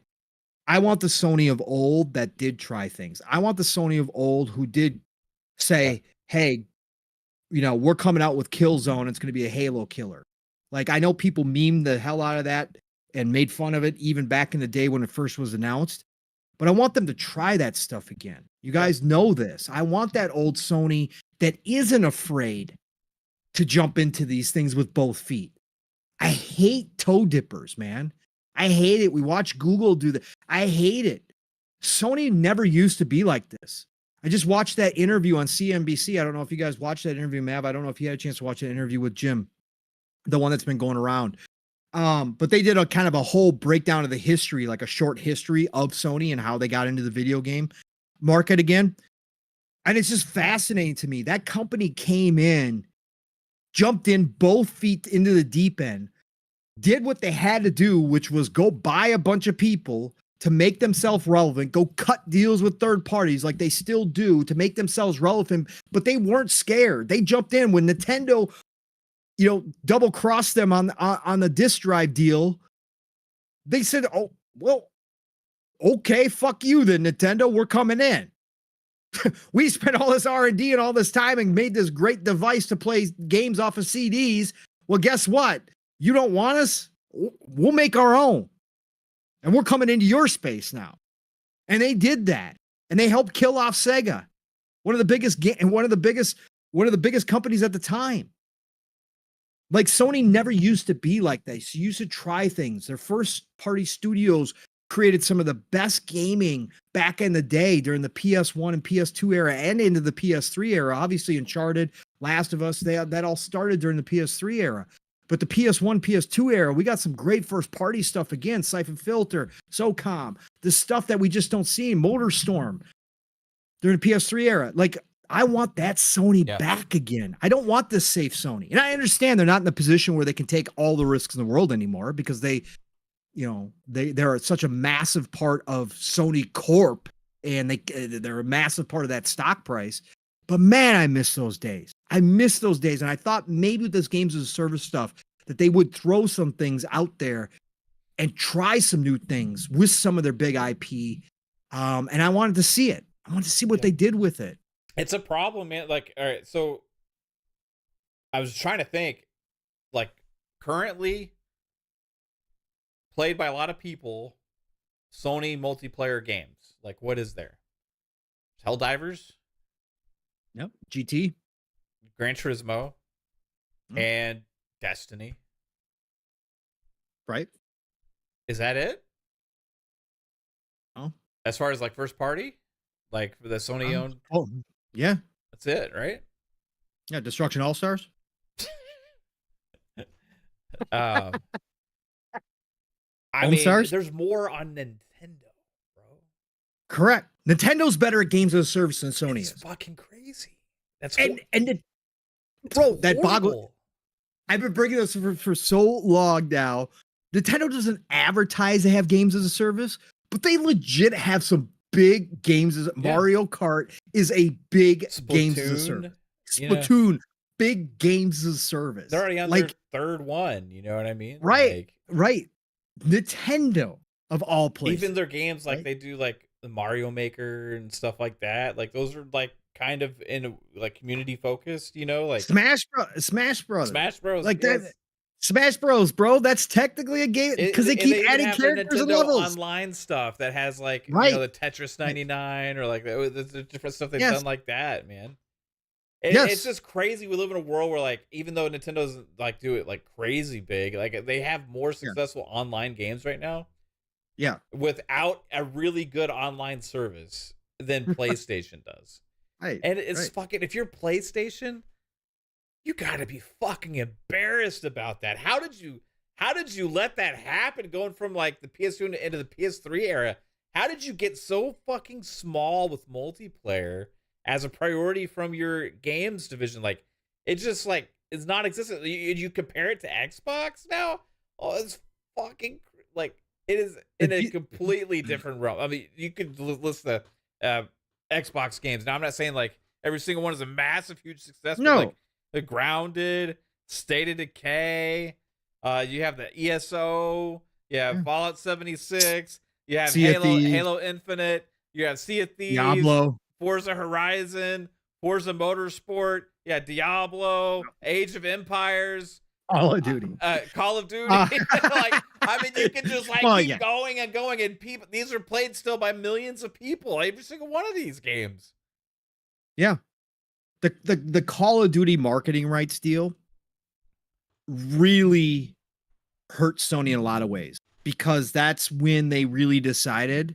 And again, I understand business-wise why they did, right? I understand why they focused on what they did, because again, the PS4 generation gave them a sense of comfort, right? And they didn't have to worry. And the competition from Xbox really wasn't there. And because they own the marketing rights to Call of Duty, because they got a lot of the masses, right? The over to PlayStation 4, the third party made up for whatever they were lacking. They've had all the deals. They've had all the games come over and they sold those games and got their percentage and they didn't have to make anything. But the landscape's changing now and they realize this and they've got to try again. And now obviously, you know, with Xbox buying Activision Blizzard, that really, as much as Jim said, you know, in that interview that it was fantastic, got a deal done and guaranteed that Call of Duty would be on PlayStation for 10 years. It still woke them up to the, you know, to the possibilities that they aren't as safe as they thought they were, even if they are still selling consoles like crazy. They're still not, it's not enough, as they've said multiple times now, just like Xbox has said, it's not enough anymore. So they got to get back to this at some point. And just seeing these cancellations just makes me think that they are really scared right now. They just, they don't know. They have a fear of commitment to these types of games. Yeah, they gotta. To your point, they just gotta. At some point, they gotta like fucking just say, okay, we gotta jump in, right? And then, and here's the thing: when it doesn't, if it flops or isn't crazy successful, keep with it. Like you still gotta support it, like that. But that's the thing. I feel like they can't. I don't know if they can do. Like, Eh, I don't know, man. Like, it's and tricky. I think there it is. It is. And again, I get it. It's not a guarantee by any stretch, especially in that realm. Like video games themselves are highly, they're highly risky all over the place. And when you get into that realm, like you're talking about a Yeah. different level of risk. I mean, there's a lot more failure than there's success in that realm. A lot more games that have come along that just flop completely and never get off the ground in that realm than even in the normal single player type realm. But what I will say here, and this is something that some people have been talking about this week with the Spider-Man multiplayer, I hope they don't just throw it all away. If you're not comfortable jumping in with both feet there, do what we talked about and do what I think. And I truly believe that I will never know unless we get a big leak that does confirm this. And again, we just had a massive leak from Insomniac, but there's been nothing in there that stated they were going to do this. But I believe that had Insomniac been given a normal amount of development time for Spider-Man 2, that they would have at least had a co-op mode in there. Yeah. I think that game was built for co-op. I think there's remnants of that in the game, right? Obviously. I don't think that's a stretch by any imagination. I think they were going to try co-op in this game. So there has been talk this week that since they put so much work into this multiplayer game, by the looks of it, again, we don't know where it was at, but I'm just saying by the looks of the trailers, they put a lot of work into this game.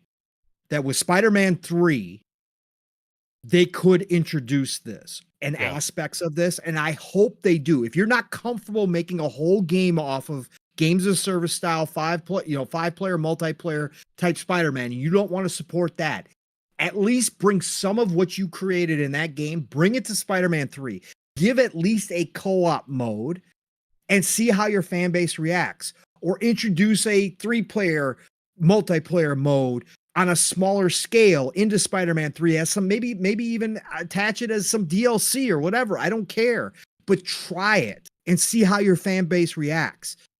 And then if you get the hype, if you get the excitement, people are loving what you did with that smaller experience, then go back to this and bring it back out as you originally envisioned. So I think there's still some hope there for the people who really want to see this. Now, for the PlayStation only fans out there, I've seen you guys this week. Again, everything, the goalposts will always move. And, again, I'm not one of these people that gives it energy because it's expected for me. But it is absolutely incredible to watch you guys justify these cancellations. It is crazy to see you guys say, "Oh, this was for the best. Nobody asked for this anyway." Oh, we just want Sony to focus on what they're doing. And of course, shout out to Colin Moriarty. I'll shout him out by name. He's big enough. I'm punching up. Now coming on his podcast and saying, Sony having basically, 2 years of just Spider-Man from your first party is okay because we'd rather have quality over quantity any day of the week. And this is fine now. This is okay now. Yeah. Like, we have too many video games, so just like make less. Yeah, That's what we want. Make less. Yeah, make less. Again, it's just the same people that like said that Xbox had nothing because it only had like 1 or 2 games to come out during a year. And these are the same people who will go on shows and talk about how consolidation, especially on the Xbox side of the industry, takes away from creativity. But you guys are asking for the same stuff over and over and over and over again from Sony. You don't want them to try anything new. Yeah. You want them to continue to do what is good, what does well. And this is a shit. That's why they don't have any fucking multiplayer games. Correct. Dumbasses, it's your fault. Which you're fine with, man. Because you're like, we don't need it, Okay, I wanted it. I was playing on PlayStation. I wanted multiplayer fucking games on PlayStation, but no, they stopped making them because all you guys are, at least we got another fucking God of War game. At least we got another fucking Horizon game. At least we got another Last of Us. Whoop-de-fucking-do. I wanted some more shit, okay? Me personally, selfishly, I wanted other experiences like the PlayStation of old, where we used to have a shit ton of different things come out, and they were all like, some were great, some were not, or whatever, but at least it was a bunch of different stuff, man. And it's like, these people are like, no, we just want this, only this.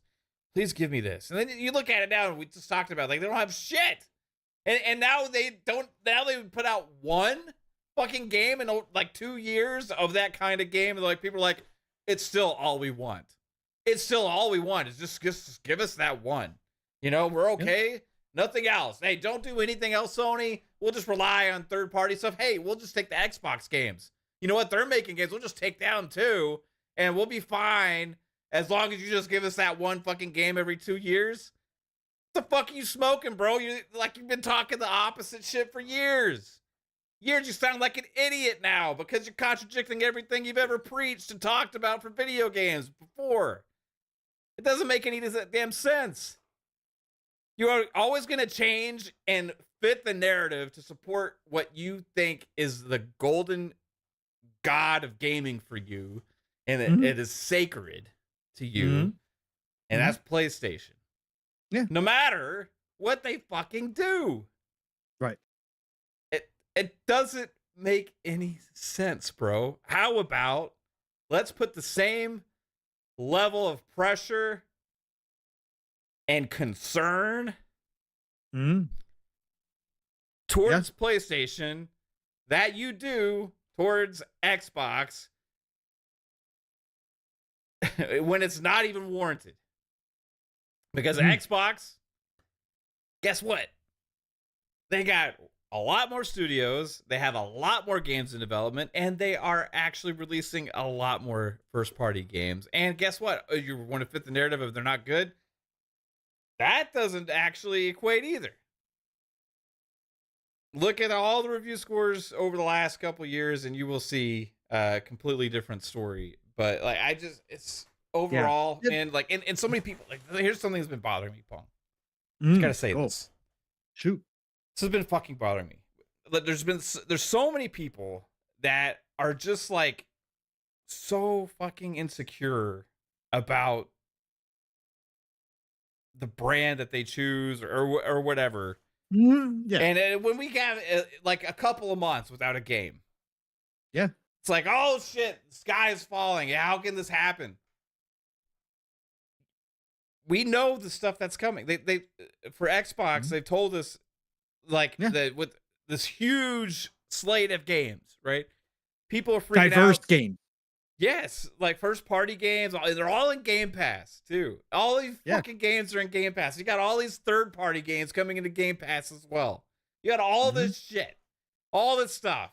People out there are like, it's way too long without a first party game for Xbox right now. And it's like they had so much stuff last year, bro, and they have so much stuff coming this year. They have like this couple months or whatever. And Sony has one big first party game in fucking 2.5 years. 2.5. 2.5 years. And nobody's talking about it. No. And when they do, you have these guys that are out there saying shit like, it's what we want now because less is more. Fuck you, man. You bullshit ass motherfucker. You've been talking the opposite shit for so damn long. You come out there and kind of say that shit now because your company don't have it. Not buying it. Not fucking buying it. And to your point, Matt, if you're going to excuse this and you're going to run with it, okay, but why are you not talking about mismanagement? Why haven't you guys had a game in 2.5 years? Because they've been messing around with this games as a service shit, wasting talent and resources on the games as a service. So why don't you talk about the mismanagement that is always brought up? About, and VR. Why don't you bring that up as to why you haven't had a game, right? Why you haven't had a single game. And again, there are games in the works. We've been the first to say this for PlayStation, right? Corey's team over Sony Santa Monica's got a new IP coming out. Supposedly Naughty Dog's working on a new IP, plus The Last of Us 3 potentially at this point. But again, there's reasons why you haven't had anything because your best talent has also been working on the side project, right? And these side projects were the games as a service, multiplayer type games. Factions 2 should be out right now. And maybe potentially the Spider-Man game coming this year. Those would have been games that you guys would have been enjoying the hell out of. And you're all lying if you say you wouldn't have even played them. Of course you would have. Of course you would have. And if you want to say, well, that's because they're actually into quality control, unlike Xbox, so they're not going to let these games come out. Well, then why aren't you questioning why some of your best teams are making games that aren't living up to quality? What's going on over there all of a sudden? Shouldn't they be guaranteed to be making, no matter what type of game it is, high quality because they're some of the best in the world at what they do? And again, that's the stuff. That's why it doesn't shock me. Again, it's just funny to watch how this all works. The minute I saw people bring up Scalebound to defend this week. Like, if you're going back 10 years to pick out a game that Xbox canceled to defend Sony currently canceling this shit, and that was a whole different type of situation, wasn't first party, you've already lost the argument. So why don't you just talk about it the way you talk about with Xbox? And again, this is both sides. I could get into the shit that's going on with Stellar Blade and how the Xbox fanboys are downplaying Stellar Blade and how the Xbox fanboys are still downplaying Helldivers 2. Go fucking play some games and go have some fucking fun, okay? These are third-party titles. Just because they didn't show up on Xbox because Sony funded them, they're third-party developers making these games. And stop the bullshit. Stop the bullshit, okay? Come on. This is nonsense. These games are doing well. Stellar Blade's got a lot of hype behind it. Yes, because sex sells, but also because the game looks damn fun. And a lot of people like Devil May Cry and Bayonetta type games and Souls-like games and Nier-like games. And this has kind of got a combination, as Steele's pointed out, of all of those types of games. So there's more reason that people are liking this. Plus, it looks really good. Anyways, it happens on both sides. But this whole shit about, well, we're okay with just Spider-Man over the past 2.5 years. Come on, man. And just for clarification, where we're getting the 2.5 years in case audio listeners or anybody. Because I talked about this before, but for clarification purposes, between the relaunch of God of War Ragnarok and what they said in their own earnings call, that they won't have another big first-party tentpole first-party title until after first quarter 2025. To the games like Colin Moriarty, people like that say that matter, right?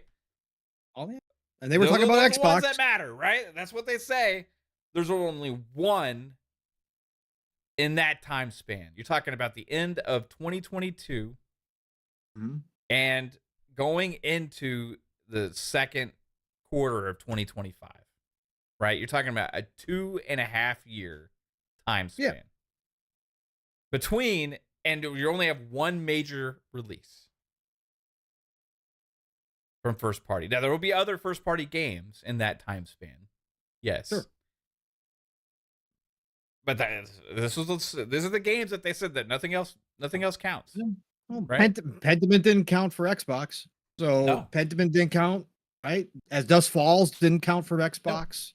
Nope. None of that counted for Xbox when they went through their drought at all. Yeah. At all. Zero credit. So again, do I honestly really care? No. I gave flack to Xbox. I'll give flack to Sony all day long. This is unacceptable. We now know where a lot of the time went, though, man. We now know where they've been spending a lot of their time with all these canceled projects. At least some of their first-party studios. Spider-Man trailers, man, those look like those trailers look like almost like release-type trailers, bro. Like, I don't know. Right. It's crazy. Right. No, they do.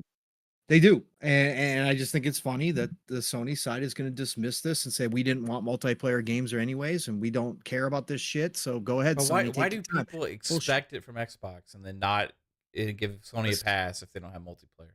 I don't know, man. Like we gave, like, so many people gave Halo Infinite such shit because it didn't have split screen co-op, or it didn't have online co-op at launch, and it didn't have Forge at launch, right? Have always been different. Yeah.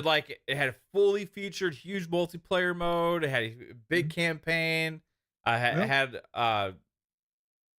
not as much content as I would like to see, obviously, but like compared to anything PlayStation has, it's like expectations are so crazy.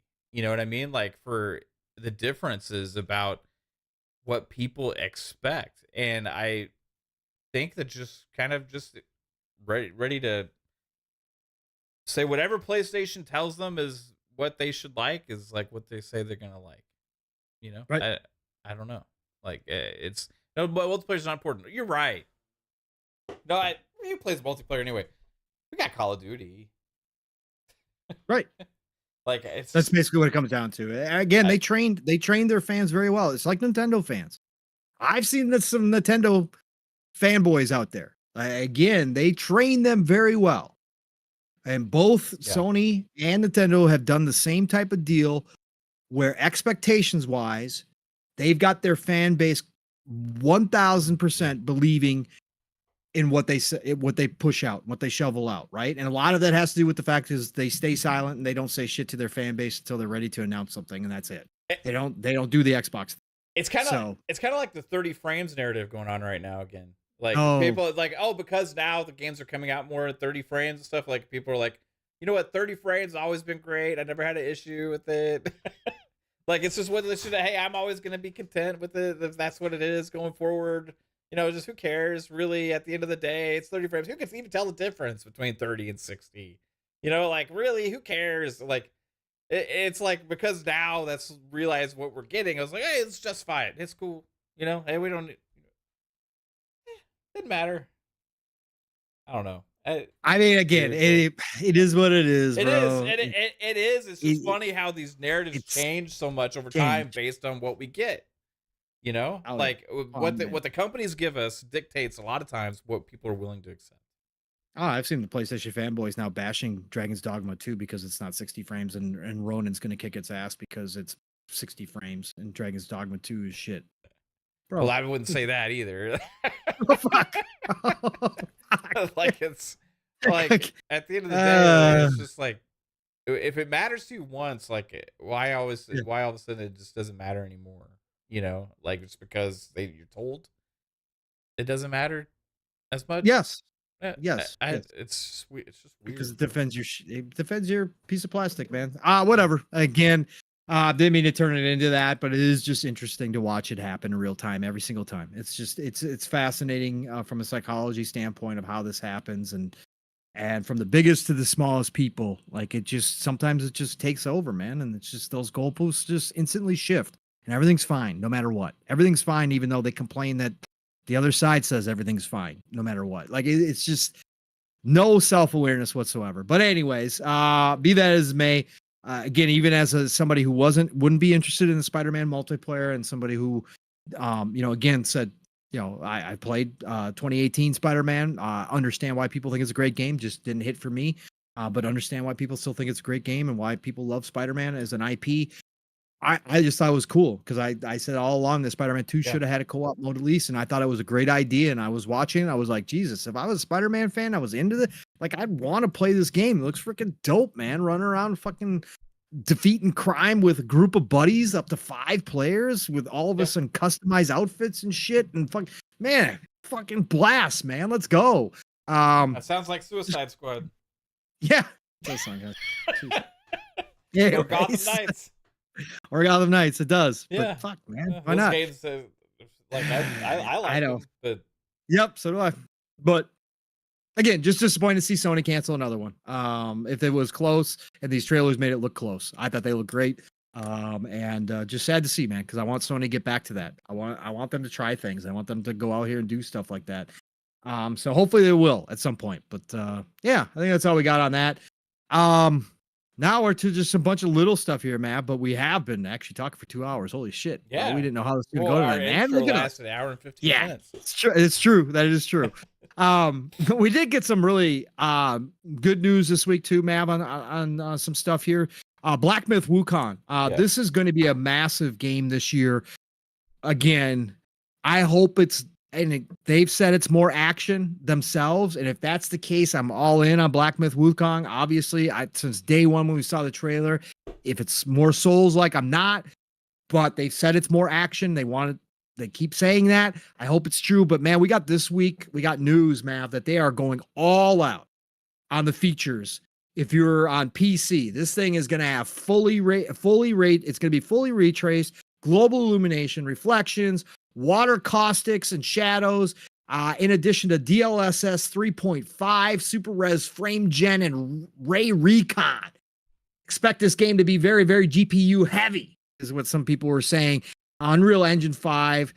No wonder why this game looks gorgeous every time we see it. But man, if they're going to implement all this stuff by launch, if you got a good rig, man, like Boss Mod Lethal Papa, this game's going to be extra special. Man, I can't wait to see Black Myth Wukong in all his glory later this year, man. Huh?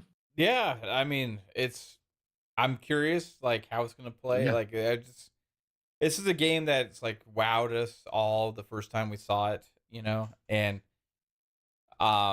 it's coming from a developer that is going to be kind of new for everybody when we play this game. So Yep. that's always kind of has my guard up somewhat. However, whenever this game comes out, we're gonna know, Yeah. and it sounds like it sounds awesome. Everything they're saying, everything they're showing looks awesome, and I can't fucking wait to give it a go. But like, I'm curious what happens when it launches, and if everything's gonna go as great as all the hype and stuff that there is for it, and all everything we've seen. It's gonna be one definitely to keep an eye on, bro. Because if it is play and feel and runs as well as everything that we've seen, then it's going to be something special. It's going to kind of change things, I think, in the industry. Yeah.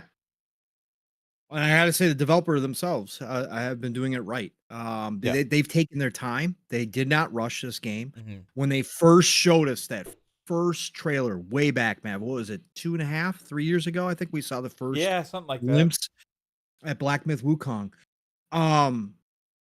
The main dev, had come out and said how many things he saw wrong with that trailer. Everybody was blown away by what we were seeing. Like, we're holy shit, this is on another level. Like the cloud. I remember when they had you fighting through the clouds, and like you could see the clouds react to the staff and stuff. And we were all like, back then we were like, Jesus, look at this shit, man. This is stuff we don't see every day. And he was nitpicking it and saying it still wasn't up to his expectation. And then they went silent. They went radio silent for a while. But they have not rushed this out. They've taken their time. They want to make sure it's great.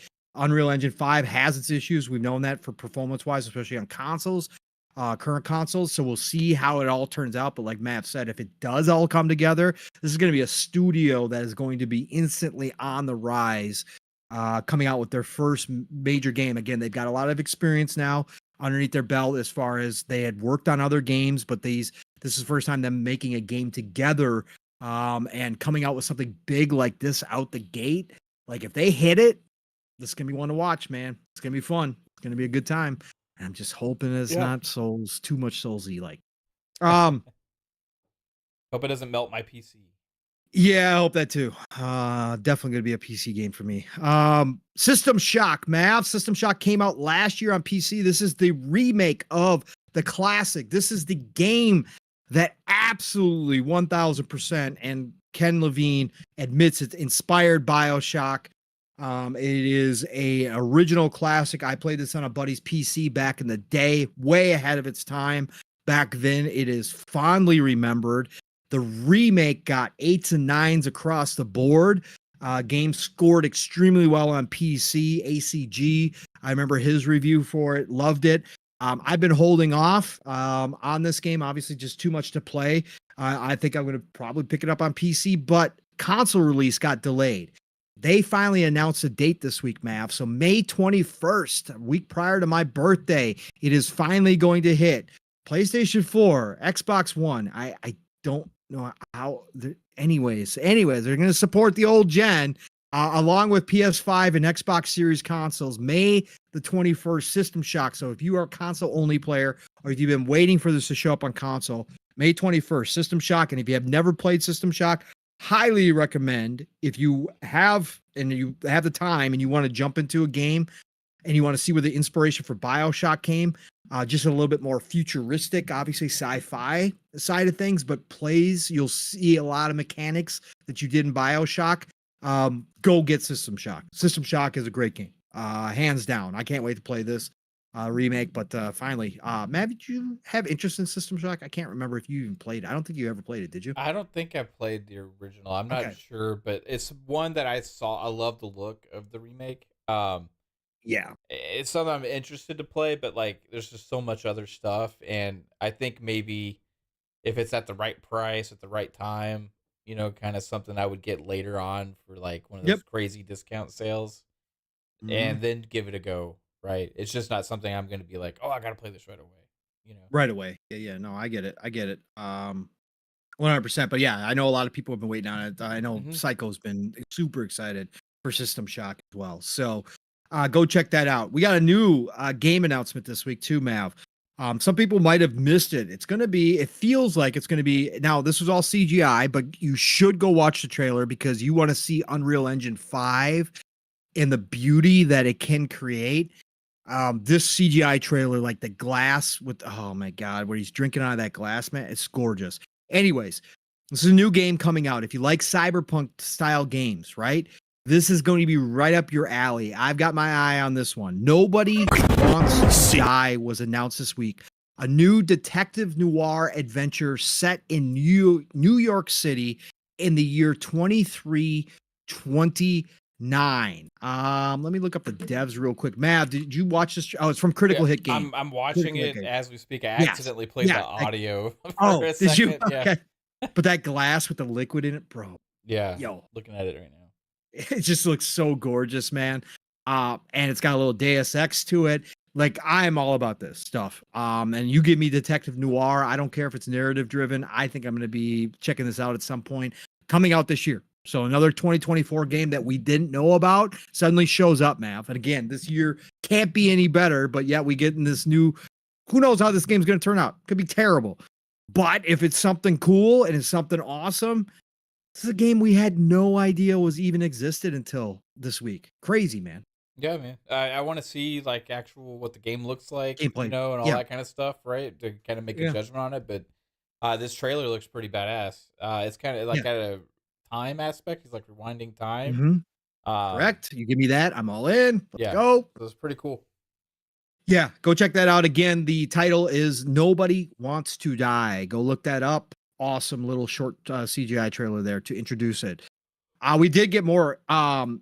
Speaking of Stellar Blade, we did get more information this week. There was a new interview. And we had gameplay last weekend. If nobody was paying attention on the weekend, which I know some people check out of social media during the weekends. Good for you all. Steele and I were live, and shout out to Hasdor. Again, does great work posting all this information all the time. He put out a trailer from YouTube. Somebody did actually get to play the demo. Trailer, Jesus. Somebody actually did get to play the demo and clipped a boss battle. So 2.5 minutes of gameplay of a boss battle. And we watched that together on Living Split Screen. And because I wanted Steele's thoughts on what he thought it was going to be, because he's really scaring me. He's telling me this is definitely Souls, like parry, dodge mechanics in play a lot. But there's QTE events that we don't know how are activated, etc. But I'm crossing my fingers Stellar Blade is coming to PC day one. I'm not going to hold my breath, but I'm crossing my damn fingers. If it is, I'm in day one. If it comes 6 months, I'll be there. If it's a year, fine, I'll be there. I'm interested in Stellar Blade, not just because she's beautiful, because I love Devil May Cry, and it's got a little bit of that. I love Nier. It's got a little bit of that. I will turn down the difficulty if I have to, if it's too Soulsy like, and I will play it on easy mode. I don't care. I want to play through this game. It looks dope. But we got new information. Around 20 boss battles from human size to colossal, around 30 outfits. Everybody's been checking out the outfits, especially the skin outfit. That is very nice. Very, very, very nice. Combat is a mix of action games like Nier Automata and methodical games like Sekiro, again, which was what Steele was pointing out to me. If I got a mix, well, I'm gonna definitely try this one. Difficulty levels are included. Shuhei Yoshida, of course, Mr. Shuhei, approached them in 2021 after seeing a prototype. That's when Sony got involved. Shuhei saw it, loved it, of course, and then they bought in. This is the stuff that Xbox is doing much better on, like Liza P and things like that we've gotten on Xbox. that wouldn't have been there maybe last generation. That's where Sarah and her team and Phil going over to Japan all the time, they've done a much better job catching these types of games.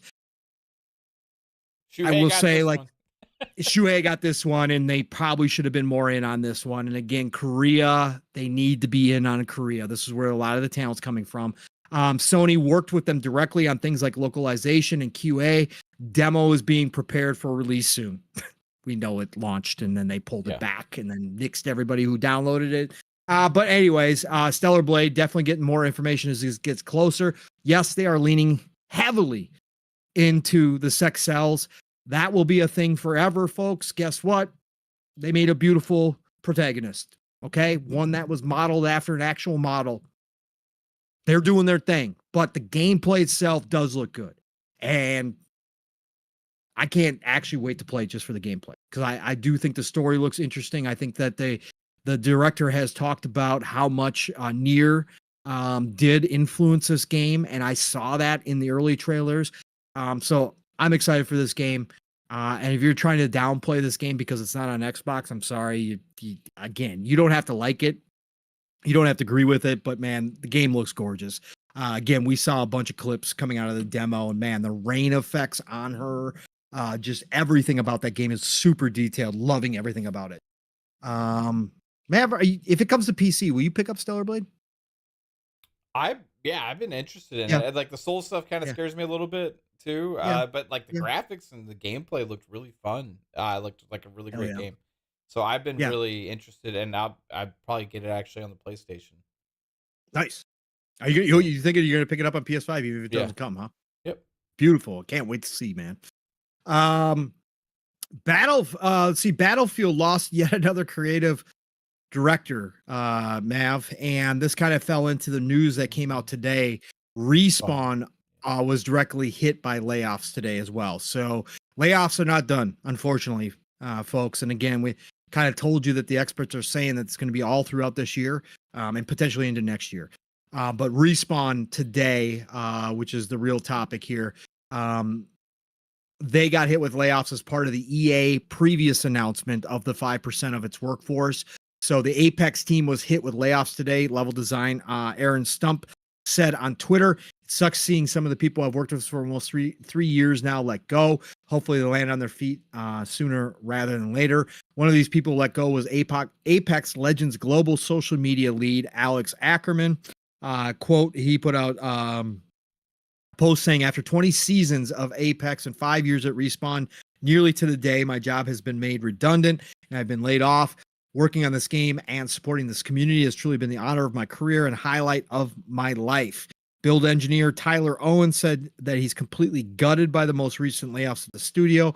As of this writing, it's unclear how many people were let go from Respawn as part of the EA layoffs. Insider Gaming has reached out to the studio for comment and will update the story should a response be received. Again, shout out to Insider Gaming. I did not mention them. This was from Mike Straw and Insider Gaming. Shout out to Tom Henderson. Love his work. Don't care what anybody says. I think he does a great job over there. Insider Gaming is awesome, and that's where that article came from. So that was disappointing news today, man, that Respawn got hit. But obviously Apex is on a downswing, and unfortunately those cuts are going to come, right? Yeah. So absolutely. yeah, sucks. Persona fan.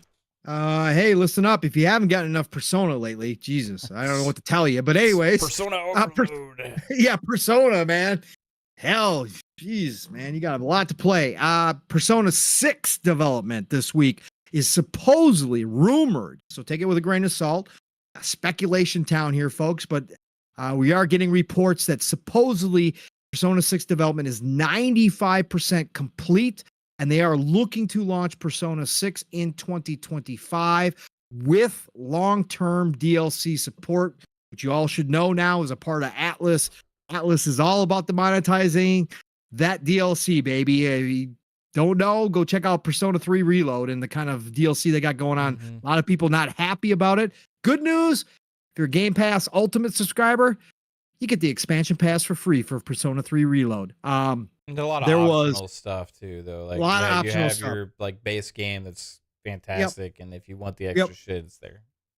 It's there, but they are expanding the story through the expansion pass, which a lot of people are upset about. But anyways, Again, if you got Game Pass Ultimate, congratulations, you're going to get it. Persona 6 originally, obviously, was expected to be a Sony console exclusive. Obviously, a lot has changed over the past year and a half, 2 years when it comes to Sega and Xbox, and specifically Atlas. They are all in. They understand that they have a golden goose in Persona. They understand now that their fan base through Xbox has also grown even beyond what they thought through Game Pass. This partnership that Sega and Xbox have forged and seemingly strengthened through the years, especially with that, it's just an Azure server deal. That's all it is. Yeah, okay, whatever. Has obviously been beneficial. And so that I would, if I was to bet now, nothing has been announced, but I will bet now that Persona 6 will be a day one multi-plat release across everything. And I don't think that we have to worry that Persona 6 will only come to PlayStation for a year or whatever case exclusivity. I imagine that Xbox fans who have now discovered Persona are going to be able to enjoy that day one. Would you agree there, Mav? Yeah, absolutely. Yeah. That's been a big movement. I mean, it's got to be. Yeah, it's got to be. I would agree at this point. That would be so bad. Can you imagine? That'd be like Octopath Traveler 2 not showing up on Xbox. Oh, that'd be way worse than that. Well, it'd be way worse than that, but I'm saying it'd be similar. It'd be it was similar situation. Nobody thought that Octopath wasn't coming after it showed up on Xbox before it had even I should say when Octopath Traveler 1 showed up on Xbox. You would expect it had only been on Switch. Yeah. It had only been on Switch to that point and wasn't on PlayStation. There wouldn't have been very many people who would have believed when they announced Octopath Traveler 2 that it wasn't coming to Xbox, but was going to PlayStation when PlayStation didn't have Octopath Traveler 1. Right. None of that made fucking Square. I hope we're done with this bullshit. I believe that's a move from the former Square guy that it's like stupid. Money stuff, PlayStation, like there's so much stuff that like we don't know about what deals they signed that we could still see things from, and it's like it's gonna suck whatever we learned in the future, but I'm hoping that eventually those run out. And Visions of Mana is a big first step. That's great. Final Fantasy 14 finally coming to Xbox. Big step. And like I said, the rumor is that Final Fantasy Tactics remake will be coming to everything. And if that shows up on Xbox day one, you will know the change has happened. You will definitely know. Tactics Ogre remake did not show up on Xbox. Yeah.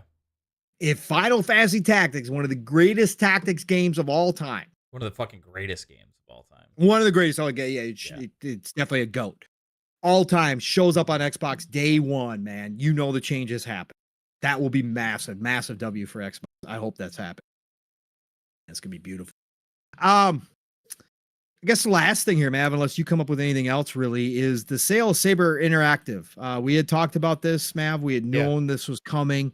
We had heard that they were going back to independent again. Of course, they were part of Embracer Group. For anybody who doesn't remember an Embracer Group and all of its problems, we got some details on exactly how this is going down. And there was some discrepancies here and there. Jason Schreier jumped in and kind of clarified some stuff, and some other people clarified some stuff. So it's a total package deal worth up to $500 million. And the original owner of Saber Interactive is involved, along with some private investors, and they're making this deal happen. So they are going independent. They're not going underneath another big publisher. They're going to go back to independent. And they've got options to outright purchase some things down the road if they want to. That's why it's up to $500 million. The initial upfront purchase price is like $247 million or something like that. But it's a total deal worth potentially $500 million if they take those options. But right now, how it kind of breaks down here is the sale of Saber Interactive is now official. Embracer ceases all operations in Russia. The buyer is granted rights to acquire 4A, which are the makers of Metro. For those of you who don't know, 4A Development House, they are the Metro creators, and Zen Studios that obviously make Zen Pinball, which I used to absolutely 100% love. But after 3 generations of Zen Pinball and making me rebuy my tables every single time, I just stopped this generation. But I love Zen Pinball. for a fixed price within a certain time period. So they have the rights to fully acquire them within a certain time frame. Embracer will still hold this is weird. This part I did not get. Embracer will still hold the rights to Metro, even if 4A gets acquired. So Embracer's going to hold the rights to 4A's biggest and best IP. Like, if Embracer wanted to do like Metro movies or TV shows, like I would get that. Like, hold those rights, but to hold the gaming rights by the sound of it as well, that worries me a little bit. If I was 4A, I'd be kind of upset because they spun off from GSC Game World. Yeah. And Stalker to go create Metro, turn Metro into a freaking awesome big franchise. Not to have those rights back, it kind of sucked. But anyways, so Embracer will still hold the Metro rights no matter what. The divested assets include 38. 30. This is how big Saber is. I didn't realize. Again, I thought they were pretty big, but I didn't know they were this big. But the divested assets include 38 ongoing game development projects. Bro, 38 ongoing game developments. The retained game pipeline includes 14 games, including the next Metro. It does get included. Obviously, they're going to publish that one. Killing Floor 3. If you haven't played Killing Floor 2, go play Killing Floor 2 if you just want a great time. It's freaking fun as hell. Teardown, upcoming and back catalog games from Zen Studios, Aspire, and Tripwire. So, Mav, anything concerning to you, or does this sound good? I mean, I'm happy for Saber. I think we talked about this last week. I'm happy for Saber going independent. Anything catch your eye here at all? Happy a game surviving or a company is surviving the Embracer Group fallout right now, Yeah. I mean, that's my big takeaway is like these companies are going to live on at least for the ongoing future for a while and be able to pump out some games still without being another casualty. So that's my big takeaway overall. I like the Metro thing. Personally, I mean, I like Metro a lot, but I think like that studio is so extremely talented with the graphics and all that kind of stuff. I kind of curious what they could do in a different game world. Like I want to see them make something new. So like the Metro thing, like isn't a huge L for me if they don't get it, but I get the fact that why it's so important. Right. But yeah, ultimately good news. I mean, that's a silver lining in the chaos at Embracer Group right now. So yeah, and they did confirm that Space Marine 2 is not affected at all. Yeah. So that's coming out later this year, which is great news. I'm super stoked for Space Marine 2. That's not affected at all, so we're good there. But yeah, that was kind of the details for Saber. Yeah. And again, I'm just happy that they are obviously getting their independence back and surviving the Embracer fallout here. So that's the big news today for me was that they were everything that they said was true. One last thing real quick, everybody, two quick ones. First of all, if you guys like ants, if you like insects like I do, I like ants. Ants are one of my favorite insects in the world. I've had ant farms. I've actually had wild ants that I took care of during the summer that I fed, worms and all sorts of stuff when I was a kid. I love ants. Ants have always fascinated me. I talked about this game when we first saw it last year, Empire of the Ants. And it's made in Unreal Engine 5. And shout out to Jez and the team at Windows Central. They had a new trailer today for the game. And I am sold day one. I put this in the DMs when I watched this trailer. I was at work and I was like, yo, Jez describes it. The upcoming Xbox PC game looks like an insane mix of Age of Empires and BBC's Planet Earth. This game is made in Unreal Engine 5, people. And let me tell you, for a little game coming out of nowhere about ants, when you see it graphically, there is some impressive stuff here, man. The lighting, because you're on an ant level. But yes, it does have RTS elements to it, Mav. You have to defend the colony, obviously. You have to go search out for new resources to help your colony survive. Obviously, winters and storms and attacks from other bugs like stink bugs and spiders. And you form your ants. You have to have the right amount of army ants. You've got ants that can shoot stuff like catapults. Like they have all the classes of an RTS in this as well, Mav. You got your scouts, and you are in control of like you're in control. It's based on one ant. You're like ant number 168,000 and something or whatever else, something marketing wise that they came up with, which was clever. But you're basically controlling this ant colony and helping us survive. When I finally got confirmation that this was gonna have like RTS elements to it, that I'm controlling and that whole ant bro, I'm all in. Day one, brother. Give me the date. They said it's coming out this year. No official release date, but the new trailer is wild. It looks cool as hell. And I'm in, man. I'm all in, bro.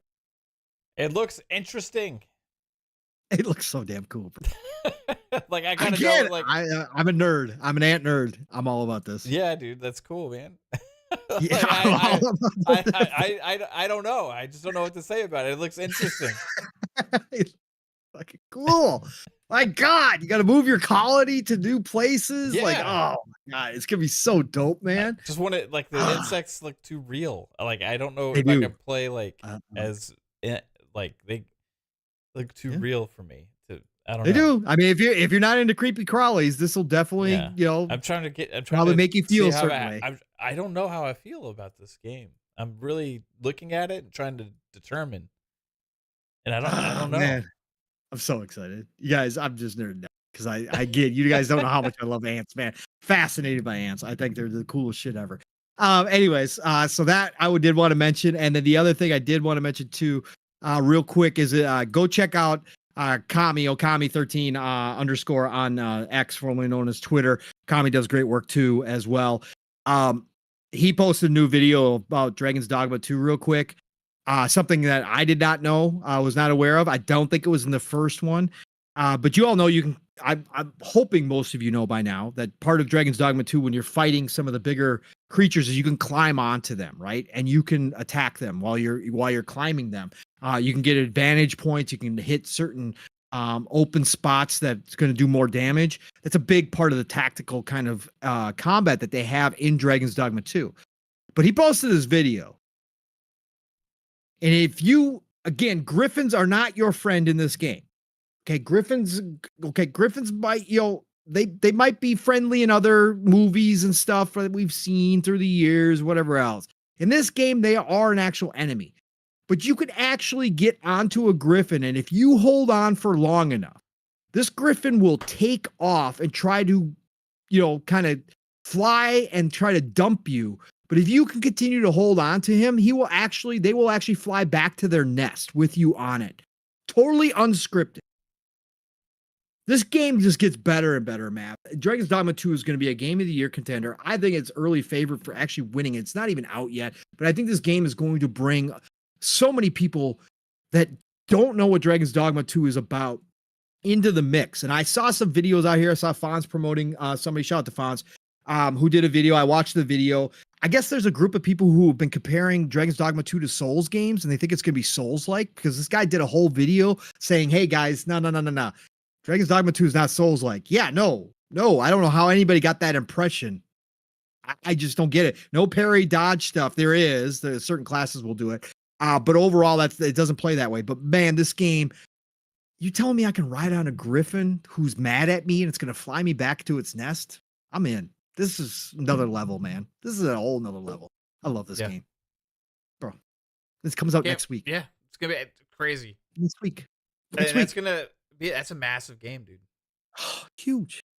Gigantic. Open world exploration. Pawns. Classes. So many of the classes look dope. People spending 10 hours. Shout out to Fonz again. Shout out to everybody spending 10 hours. Like, I'm all about character creation, but I'm not that dude who wants to go create famous people. But my God, Fonz and this whole group of people spending like 10 plus hours in character creating celebrities and shit. Yeah. This character creator is awesome. It's not even the most detailed or complex one. Steele and I were talking about this on Living Blue Screen last weekend. There's more detailed character creations, but what the Dragon's Dogma team have done is special with this character creation model. It is awesome, man. You can spend some time in here, and I'm spending some time. Create my pawn, my main pawn, and then my main character, which transfers over. For anybody who doesn't know, go download it. You can download it on PC and console right now. the character creation for Dragon's Dogma 2. But man, this game is going to be massive, man. It's going to be so much fun, bro. Yeah. Game of the year candidate, maybe. It's early Should- on, man. yeah. I think it's early favorite now. I really Yeah. do. What do you I think? just What think it's games great. could like you think could have a chance that like? I mean, obviously all the big games haven't really come out yet. So, I mean, Final Fantasy VII Rebirth. Final Fantasy VII Yeah. Rebirth, Star Wars Outlaws, I think could be in the conversation if they do it well. A lot of people are excited for that. Black Myth Wukong, Yeah. if it hits, is going to be in there, right? Dragon's Dogma 2. Again, stuff like Unicorn Overlord could sneak in there. As a smaller game, I don't know. We've had so many games already this year that have scored so high. But what is the year going to finish like? There's so much more to come out. I mean, if Avowed shows up, Mav, it could be in Game of the Year conversation. Hellblade 2. Hellblade 2 absolutely freaking could. Right? If they knock it out of the park and everything is right and the story's right and it's got the third person, narrative driven action game that people are expecting, and it's that cinematic experience. Well, yeah, why wouldn't that be in the conversation? Oh, that's right, because it's Xbox. But no, it should be in the conversation if it hits. Indiana Jones. So Indiana Jones, who the hell knows? There's so many games this year. So many. It's gonna be fun, man. But Dragon's Dogma 2, I think, is a front runner. Just overall third party, how hyped people are. If it's everything that we've seen it is, and it just keeps giving and giving and giving. It could be actually a walk-off home run for Capcom. And I said it after the third party partner preview from Xbox that Path of the Goddess right now from Capcom, I think that could be Dark Horse Game of the Year candidate. Game of the Year. Good call. Yeah, I really do. But yeah, got a lot of gaming to do, Mav. Hell, absolutely, it's gonna be crazy. It's been a quick 2.5 hours here, bro. Been a quick 2.5 hours.